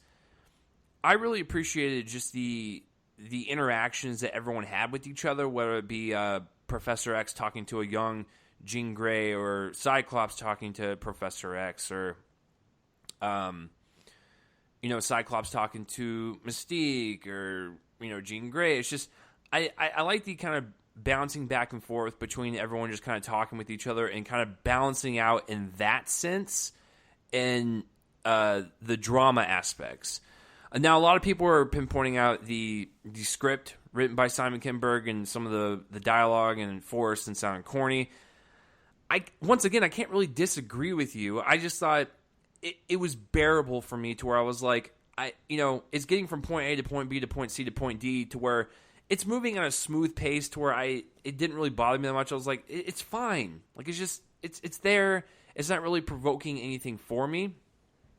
But I can't disagree with people on that. It just didn't bother me to a point where I go, wow, this was awful. There were some interesting pieces of dialogue that I'm just like, okay, it's typical X-Men fare, talking about discrimination and feeling alone and feeling left out in the world.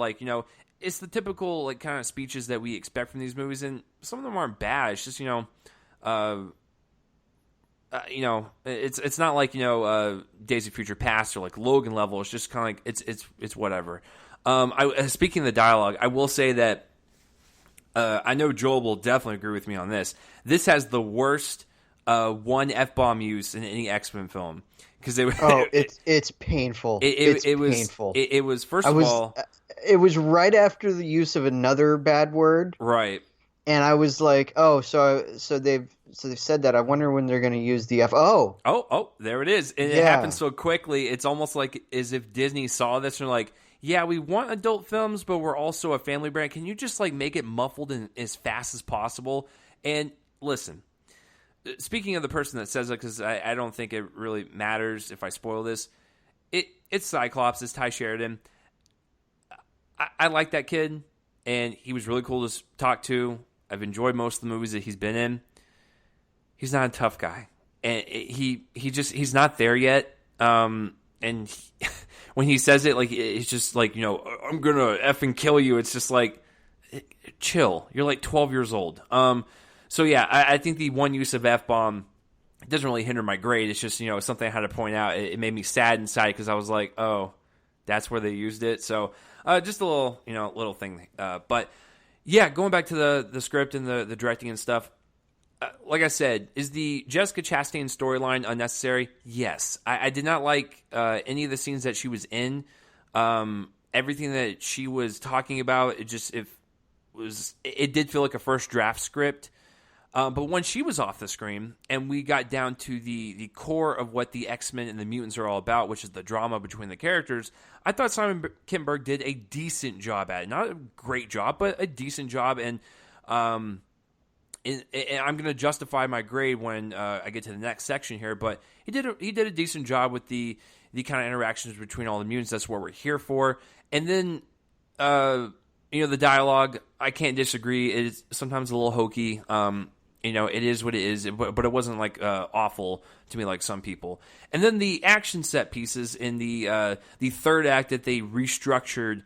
I didn't think the train sequence was bad. When the movie actually had momentum and energy injected into it, it was fun to watch. I thought the action set piece with Jean Grey and all the mutants within that little hometown was a little lazy, and really just kind of felt out of place, and it was there and it was gone. But I did think they made up for it during that whole third act. I liked the train sequence. I'm not going to say it was the memorable or whatever, but in the moment, I enjoyed it. I will say, though, because this was the reshoot, it was noticeable. Costumes, hair, age, even lines of dialogue that was uttered, especially by Nicholas Hoult. I was like, this feels like a different movie. But I will say they did enough connective tissue between like the previous scene and then the train scene to where I was like, okay, it wasn't too bad of a transition, but you can definitely tell it was a reshoot because of just how everyone looked. Everyone looked older. So it was definitely noticeable in that regard. But I found the train sequence to be, somewhat enjoyable. So here is my justification for my upswing on the grade, because everything I'm telling you guys, you're probably thinking I'm leaning towards like a C plus or like a C. I'm gonna give this film. I'm gonna go ahead and just say I'm gonna give it a B minus. It's got a lot of problems with it. It's kind of subpar at best, but it does have good moments, and the moments I like were the interactions, and it's because of the performances. There's two jobs a director has to do.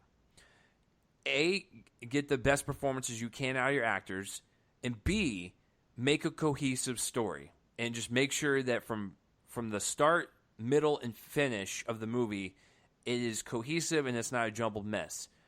On that front, you could have omitted some of the story elements, but I think for the most part, Simon Kinberg did make an entertaining movie that was it was better than what I expected. I'll just say that. But I will say handling of the performances was actually pretty good. And I know Joel's shaking his head. I can sense it through the computer. Yeah, he is now dead a fifth time. Yeah, I actually like the way he handled the actors and the actresses in this movie. Are some of the scenes a little janky with some of the dialogue? Sure. But I will say that Sophie Turner, Ty Sheridan to some degree. I won't even mention Alexandra Shipp because she's barely even in it. Jennifer Lawrence, I thought, gave more of an effort in this one than Apocalypse. I'm sure Joel's going to disagree with me on that one. James McAvoy, Michael Fassbender, as little as he's in it, I thought everyone actually did a pretty good job for the material that they were given. Is that a ringing endorsement of this movie? Probably not in most people's eyes, but I thought the handling of the performances was actually pretty good, and Sophie Turner actually won me over. Because in Apocalypse, I didn't really care for her all that much, but I thought she did the best she could have done with this material, and she was actually pretty good in the movie. So that's why I'm going to give it the upswing, is because for some weird reason, I thought the collective effort in this one was, better than what I was expecting. And I thought there was going to be a lot of these kind of like people just walking through their performances, or people just breezing through and not really giving an effort to their characters or the emotional stakes involved. But I thought the actual performances were pretty good. And so, yeah, there's that. And so I guess the last thing I'll mention, or a couple things I'll mention, I actually like the sound, the score to this. Hans Zimmer did it. Not the best scores that he's attributed to this genre, but I thought, for making a movie that sounded like it was going to be an absolute dog pile, I thought he elevated the scenes to some extent to having some really interesting music choices, and some of them actually fit the scene quite well. And Hans Zimmer's really great at bringing out the kind of personality in movies, or bringing out the emotional stakes in scenes. Like he's good at doing that, and I thought his score was pretty good. The last thing I want to bring up is the visual effects. The train sequence was fine. it helps that it was at night. It could hide a lot of the mistakes. The sequence when they were in the hometown, I thought didn't look all too swell. A little disappointed that we got a 20-second Quicksilver scene and then we never got another one. But even that was a little kind of unfinished. And then I think the worst offender is Storm's abilities. Every time when she shot lightning out of her hands, it looked awful. And it actually looked worse in the reshoot, in that whole third act. I was like, did we not get her lightning abilities down in the previous one? It looks so off and so weird every time when the lightning shot out of her hands. So you can definitely tell there was a lot of repolishing on the special effects. They could have done a better job. So it's kind of a mixed bag for me on the VFX, but it is what it is. Well, I take that back. The best VFX in the movie was actually the close-ups on Sophie Turner's face with the fire cracks in her face. I thought those were pretty well done. And you need to do that if this is going to be your title character, title villain, the name of your movie. You need to make her look good. Speaking of her and her powers, were her powers used to the fullest extent? Not really. When you think about what Jessica Chastain was telling her in the movie in terms of how powerful she is, did it go there? Not really. But I didn't expect it to, and I think that's why my expectations were so low, and I just walked out going, "Hey, this was fine." It had a pretty good opening. I actually liked the car sequence at the beginning, even though it's reminiscent of similar sequences we've already had in this franchise. I still thought it was a pretty decent opener. So what it boils down to is this: is it the worst thing I've seen? No. Is it the worst X-Men film I've seen? No. It's just fine, and it has some good ideas and some good moments. I just wish it was a little stronger overall. And to be quite frank with you, I wish Simon Kinberg would have directed something before this and directed something smaller so he could have a better handle on the story on a smaller scale. That way, when he got to a bigger movie, he has a better sense, a better rhythm, a better way to conduct storylines and making sure everything feels necessary, because I will admit the whole Jessica Chastain sub-thread, I did not like that whatsoever, but I thought everything else was just fine. But I will agree, before Joel tears me a new one, I will agree with everyone out there. I think this is a pretty sad whimper to kind of end on this era of this X-Men. Yeah, I wish it was a stronger finisher, but, it is what it is. But in my eyes, I do not think it is as bad as people are crying out into the voids for. So now that I've said my piece, a B-. Joel is shaking his head in confusion. I probably gave him an aneurysm, which is fine. I will pay for the medical bills. Joel, now, depending on how you view this movie, I could be looking crazy to some of our listeners, and depending on, like I said, how they view the movie, you could be looking crazy to our listeners. So I guess if you like the film, you might think Joel is out of his mind. If you hate the film, you might think I'm out of my mind. So I think what it boils down to is that we're both out of our minds and we don't know what's right. So, Joel, because we haven't really talked about this, like, in actual, like, vocal form. So please, like, I'm actually curious, like, why did this one not work for you as well as the others, and why is it justifiably so that this is one of the worst one in the franchise? Where to start? Okay, that's interesting. You're just like, it's so overwhelming you don't even know where to start. No, I'm actually serious about that. There's a lot of places to start. You said the sentence 4 times in your review just now.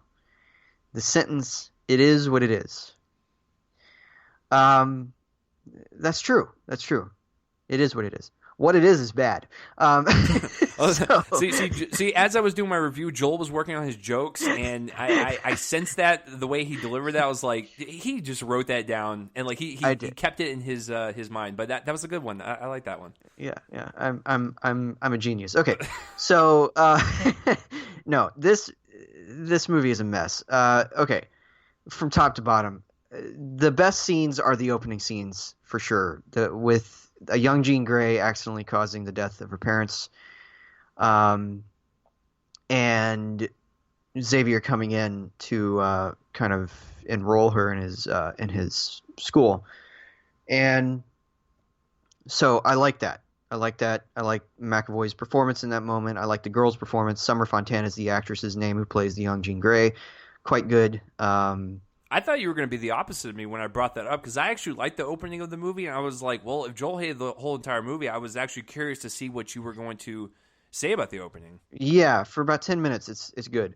So there, another backhanded statement, but yeah, no, it's pretty good. It was done better in Shazam that moment because we get the similar, pretty much the same setup. Slightly different fates of the people involved in the car, but still, similar moment. I felt like it was done infinitely better there, but yeah, good moment. From there on out, it falls apart with increasing speed. So, boy, okay. I'm going to start with the performances because this is the thing I think we disagree the most significantly on. I don't know what performances you were watching, but only one of these performances even worked for me. Speaking of the main people, not some of the side characters, like the younger version of Jean Grey, for instance. I only think that one performance really makes it out alive, and that is Nicholas Hoult, who I think is pretty good here. And that's my second of three positives that I'm going to give. So yeah, I think that he's good, particularly because there is it comes with a bit of like a good news, bad news situation. The bad news is that it comes alongside a shift in his character's romantic aspirations that I think seem completely random and not at all connected to the previous movie. That's another thing I'm going to get into. This movie does not have a sense of continuity with the previous movies, even the last one at all, to a shocking degree. There's continuity issues in this new series that I could go on and on about, from the last scene of Days of Future Past not at all being continuous with the rest of the series. That part I actually agree with. The continuity is a huge problem in these movies. Yeah, I mean, at the end of Days of Future Past, it appears that Mystique is apparently the one who is like impersonating Stryker in his what eventually becomes Logan's journey through the new series or something, and then it's found out that he's been imprisoned for 10 years by the real Stryker in Apocalypse, and that doesn't make any sense at all. But okay, so that's off topic.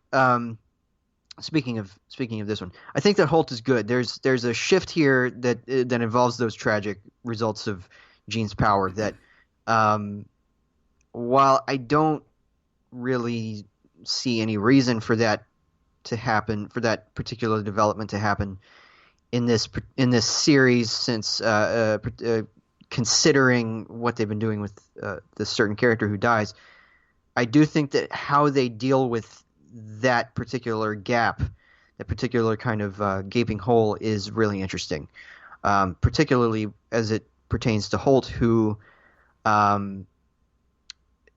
beyond this point is convincingly grief-stricken, and I think that it genuinely does kind of touch on ideas of grief and mourning and the reasons, for that character's sudden absence and all of that.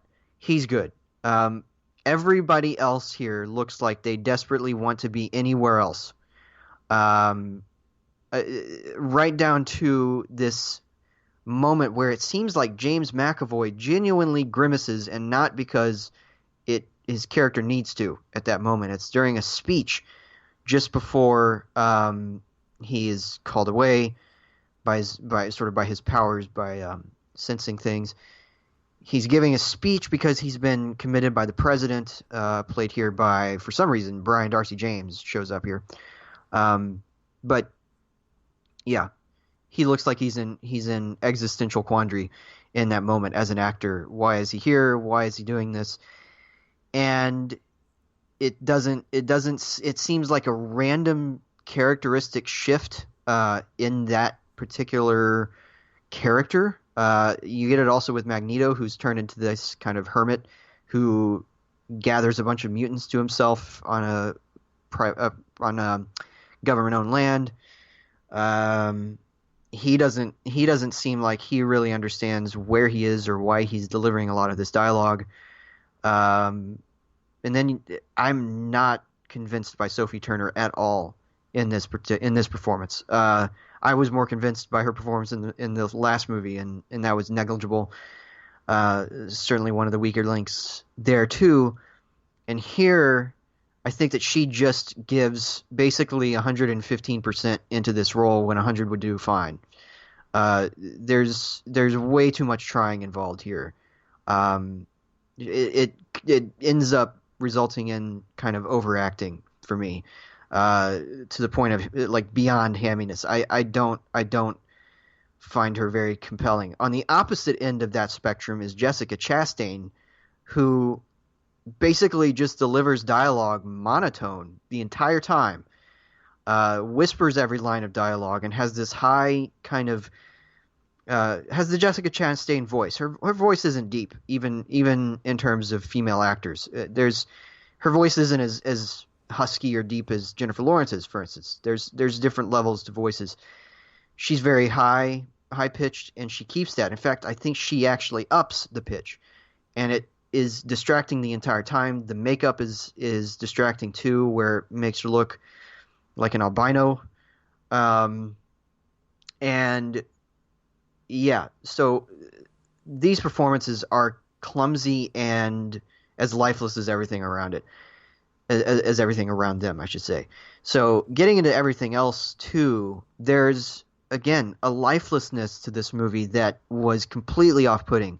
It's really ironic that, and I wrote this in my review, it's really ironic that the entire movie circles around different characters seeking forms of energy when this movie has no energy. Because I don't understand what you're talking about that this has any sort of flourishes of energy in it. I'm honestly baffled by whatever movie you saw, because I wanted to see that movie. I was certainly open to seeing that movie. Just last week I stood up for Godzilla when it was kind of the target of critical ire. I cannot do that this time. This time for me it's warranted, and it's because I don't think that that Simon Kinberg has any idea what he's doing as a director. I think that he tackled this storyline before in X-Men: The Last Stand. He felt like he needed to apologize for it later on, particularly when it was being rebooted and all of that in the days of First Class and Days of Future Past, is when he came out and said that it was a mistake. It wasn't a mistake. He should have kept with that and been more confident in it. Because here we have a movie that's infinitely worse than anything The Last Stand does, visually included. And this thing moves at a pace that is fundamentally misguided. There's an urgency to this story that the movie doesn't have, and I think that it moves at a snail's pace. It's 113 minutes. It certainly doesn't feel long, but it does feel slow. And I am not impressed by the action sequences. I didn't like. I think actually the key to what makes this thing as bad as it is kind of lies in the treatment. Actually, you touched on it, of Quicksilver, because in the previous movies, you had this really joyful showcase of his powers set to a popular song. It was either Time in a Bottle or Sweet Dreams Are Made of This. And those were great sequences that had that captured his knack for physical comedy. Peters is primarily a comedic actor, and he had some impressive moments of drama too, but it was kind of capitalizing on his abilities as kind of this person who uses understated comedy to pretty good effect. And here we get a brief moment, and then it's only set to Hans Zimmer score. There's no song or anything like that, nothing like that. And then it's just basically he's discarded. He's not used past that point. And I think that it's an announcement on the movie's part that it's not going to be joyful, that it's not that. And I'm going to get into my definition of joyful here in a second. I'm not saying I think that this should be a happy movie. There's no obligation on these movies' parts to be happy. I'm not talking about that. I'm talking about a joy in watching a big superhero spectacle, the kind of joy that we had in the previous two movies. That's why I think Apocalypse is so much better than people give it credit for being. Past all of the expository dialogue is a movie that is having fun with itself. And this movie is not having fun with itself. It's all about the dour developments of this plot, and ultimately I couldn't give a crap. I just didn't care. And it also, the moment of Quicksilver's use of his powers comes right before that major character death. And it's not Quicksilver. He's not the one who dies, although it is kind of the exit for him. He ends up being out of commission for the rest of the movie. It's right there at right there before this major character death. And I think that it was this announcement on the movie's part that basically it's just going to be a purely serious affair. And then you have this stretch of time with the reshoots where there's this big, muddy action sequences set aboard a train, which is awful. The visual effects are terrible in that scene. And you're right, they set it at night to hide that fact. Probably to hide the fact that they weren't going to be able to do much with that scene if they shot it really quickly in the reshoots. They weren't going to be able to do much. They might as well just throw it away. The visual effects are terrible. And then you have this weird, tidy resolution that it doesn't earn involving all of the central conflict. And it's totally just thrown to the side. It's like, hey, everything's hunky-dory. The fate of one character is sort of left to be a question, although maybe not. I don't think it's as ambiguous as the movie thinks it is. But suddenly everything's okay. Everything's been resolved, and there's no threat. And I won't tell you how that happens, but it's probably the moment, probably the biggest moment this year, for me at least, in a superhero movie, of slapping my hand to my head, in absolute disbelief that they would essentially flick a switch and everything would be fine. It is totally unearned, and completely just convoluted and also contrived, and all the other different negative adjectives I can think of. It's the dumbest moment of almost any movie this year for me. Like I said, this thing I think is just an absolute train wreck. And I absolutely mean that as a pun this time. I'm not even going to say pun not intended. I'm intending it. Joel, how dare you? How dare you intend that pun? Right? Exactly. The puns are supposed to be unintended. So, yeah, I think it's bad. And it's my least favorite superhero movie of the year. Yes, including that one, Chase. Oh, wow. Yeah. Wow. Look at you. Hey, listen, I'm not going to disagree with that. I think if you look at what we've gotten so far, it's at the bottom. Yes, you are. Because it's Hellboy that I'm talking about. You think it's worse than Hellboy? I think it's worse than Hellboy. Oh, Joel, you're off your meds, my sir. At least that movie, I don't remember. This one, we were just in a coma for 2 hours. Yes, something happened on screen there, but that was sort of an inoffensive blandness in comparison to this, which was genuinely just misguided from front to back for me. Yeah, I think it's less effective. I maybe it's not less effective on a visual front. Certainly, the visual effects in Hellboy were worse. That was uncalled for bad. But um, but yeah, overall, just as a piece of storytelling, this thing moment to moment makes no sense. Um, and I think that it's a lost cause in terms of dialogue. The dialogue is more than hokey. It's unbelievably strained. And yeah, I'm with you on Kinberg needing to maybe direct a smaller movie first, because as of right now, I think that he is not a good director of spectacle. And what this ends up being for me is basically just lifeless, empty spectacle. I don't think that this movie has any ideas. I think some of the other movies have had ideas, some pretty thoughtful ones too. There was a time when this series was both thoughtful and spectacular.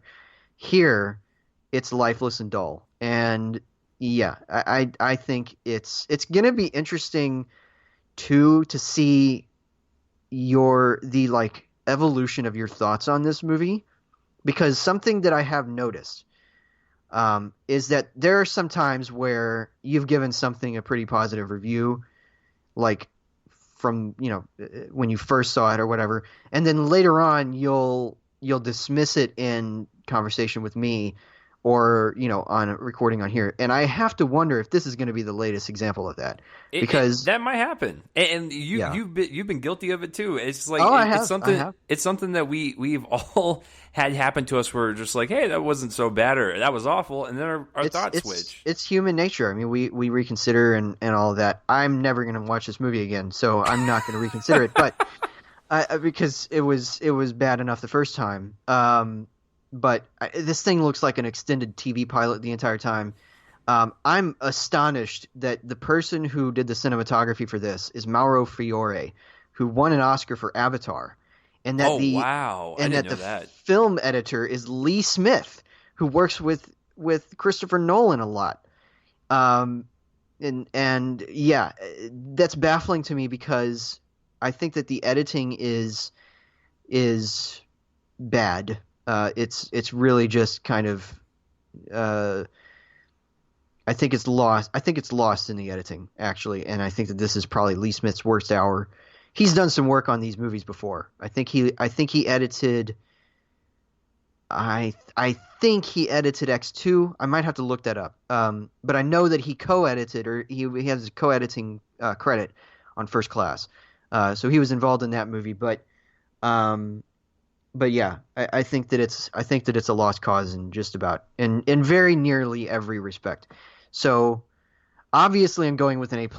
No, I mean, but that's what I thought you were going towards, but right. I didn't want to spoil it for the people. No, but I'm pretty down there on this one. I'm giving it a D. This thing is bad, and yeah, I tried. I gave it a shot. I've liked some of these movies that are critically reviled, and I will like some of them in the future, and I will be honest about that. But I was sitting in there, and I was bored to tears, and yeah, and our friend Brian had the same reaction.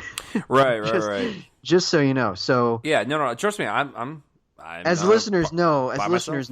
as listeners know, the rule is that when Brian and Joel or when basically there's three of us, and when two of us have the same thoughts about something, it means that automatically by law the third person must think that. So just Oh, so you okay. know. So basically, I broke a law, and I will be arrested after the recording. So it was nice knowing you guys. Yeah, I don't know, man. It was just one of those weird things where just kind of like what you said last week, how you were defending Godzilla 2, and I was just kind of lukewarm on it. And I guess what this boils down to is all the missteps with this movie. I guess it just didn't bother me as much as other people. It's just. I think you and I can both agree, to kind of just end this out, is that this was a pretty sad little whimper to kind of end this. It's for me the worst X-Men movie. I think it's down there with X-Men Origins. I think it's slightly dumber than X-Men Origins. They both get the same rating. They both get the same rating. I'd also give X-Men Origins Wolverine a D. Just full disclosure. Um, but yeah, and then the highest rating I'd give one is X2, which gets an A. Absolutely. But yeah, this is at the bottom for me. I think it's the worst thing that we've seen. And I'm still excited for New Mutants. Obviously it's not coming out until like 2028 or whatever, but Yeah, we'll, um, we'll be dead by then. we'll be dead by then. Um, but yeah, I'm still excited for that because it definitely seems like it's going to be something very different than what we've expected from the series. So certainly not any reason to lose hope. I just remember a time when these were both coming out in 2018, uh, Mhm. and it was a more interesting time. Yeah. So anyway, whatever. Chase kind of liked it, I guess. I hated it. Don't see Dark Phoenix. It looks like a lot of you haven't because it only made $33 million this weekend, which is bad because it's got a $200 million budget. It was second to The Secret Life of Pets 2, a much better movie overall. They're not comparable, but in terms of this weekend's wide releases, neither of them are good. But if you're going to choose one, choose The Secret Life of Pets 2. Anyway, yeah. All right, well, that's it. We're going to be back in a couple of weeks with our reviews of Men in Black International and Toy Story 4. Chase is out of town next weekend, so we can't record. But I'm excited. I'm excited for both of those. Like you, I was kind of indifferent toward Men in Black. I guess indifferent plus toward the positive arena, but I'm getting more excited. Isn't that weird how that works? And Yeah, it's I weird. think I it's just like actually it's a psychological effect because I follow Chris Hemsworth on Instagram and wherever else, and he's just so likable and like he loves promoting the movie and like it looks like he's having so much fun. So I guess it's just rubbing off on me to where I'm like, yeah, I kind of want to see it now. yeah, exactly. Yeah, I mean, I like two of the movies so far, and I we don't talk about the second one, but That um, is correct. yeah, that's another one I'd give a D. Right by the by the way, that's a big fall from the first film, um, and then a big raise. I like the third movie. The third movie's good, and a lot of people didn't really have much love for it, but I thought it was good. Um, and yeah, so I'm excited to see them kind of take it in a new direction. Although they're bringing back, pretty sure Emma Thompson was in this before, right? She was in the third one. So Yeah, yeah. yeah, she was the agent in charge. She was the Rip Torn of the third one. Rip Torn was the guy who was Zed in the first two. But but yeah, I'm a big fan of the franchise, the parts that work. I've certainly seen the first movie approximately 600 times, and I'm excited for them to take it in a new direction. It should be fun. And then Toy Story 4, we'll see. We'll see. I'm keeping sort of cautious optimism about that, but certainly excited for new Pixar. All right, that'll be in a couple of weeks. Until then, you can find my writing at joelonfilm.com. In addition to Dark Phoenix, I also reviewed The Secret Life of Pets 2, which was okay. It was a lot better to good than I thought it would be. And I also caught up with a couple of movies now streaming, including Greta, which is a stalking thriller with Isabelle Huppert and Chloe Grace Moretz. Very meh, in my opinion. It's a little overblown. And then this little movie called Saint Judy, which has Michelle Monaghan, Common, Alfre Woodard, several people, and it's okay. It's about immigration lawyer Judith Wood and her first case at a new immigration firm in Los Angeles. I think it takes the wrong perspective in its story. So really good performance at the center, kind of just an okay movie. But those are my reviews. Not a great weekend, unfortunately, of reviews for this week. But you'll also be able to find a new piece of writing from me next weekend on DallasMovieScreenings.com because I am reviewing a documentary called 5B, which is about the nurses in a ward during the early days of the AIDS crisis. So it should be very interesting. I haven't watched it yet. I'm watching it sometime this week, and I'll be reviewing it for them. So DallasMovieScreenings.com. You should be able to find that next week. It's my first bit of writing for them in a while. You can follow me on Twitter at RealJoelCopling. That's REEL, and then my name, and on Letterboxd at J Copling. So there we go. Chase, you have like 60 reviews recently, right? Something like that. Yeah, something like that. My brain is officially fried. And so yeah, if you guys want to follow me on Twitter, it's at Real Chase Lee, and then of course the podcast Twitter page is at Real Me and Podcast, and then yeah, I have the Secret Life of Pets 2 as a mini review on the podcast feed somewhere. It should be right before this one, if you want to go check out my thoughts on that. Spoiler alert, I agree with Joel. It's fine. It's nothing special. And then, of course, this coming week, there will be no podcast episode because it will be 2 weeks from now on the weekend of June 21st. That is when the episode will drop. Well, we will have Men in Black International and Toy Story 4. But in the meantime, you will get 2 mini reviews from me. You will get Late Night and The Last Black Man in San Francisco. Excited to talk about both of those with you guys. Two of the best of the year for sure. So look out for those little mini reviews. And then, of course, if you are listening to this episode on Castbox, Spreaker, iHeartRadio, Spotify, iTunes, wherever you get this episode and this show, please spread it around and let people know this is your favorite movie podcast to listen to. You guys are a great help. I'm glad you guys are enjoying all the content and just spreading the love, because I look at the numbers and the stats every day. I always tell Joel how anal I am about statistics with this show, and so I see the spikes and the numbers and stuff, so thank you guys quite a bit for that. So this has been episode 280 of the Real Me and Cole in a Movie podcast. I am Chase, that is Joel over there. We'll see you guys in 2 weeks with Men in Black International and Toy Story 4, and then the week after that, guess what? It's midway through the year because we'll have the midway report. So top 10 of the year so far. So next 2 episodes will be quite delicious. So we will see you guys on the next episode. And, whenever you're listening to this, have a good day, good night. And we'll see you on the next one. Bye-bye. Bye.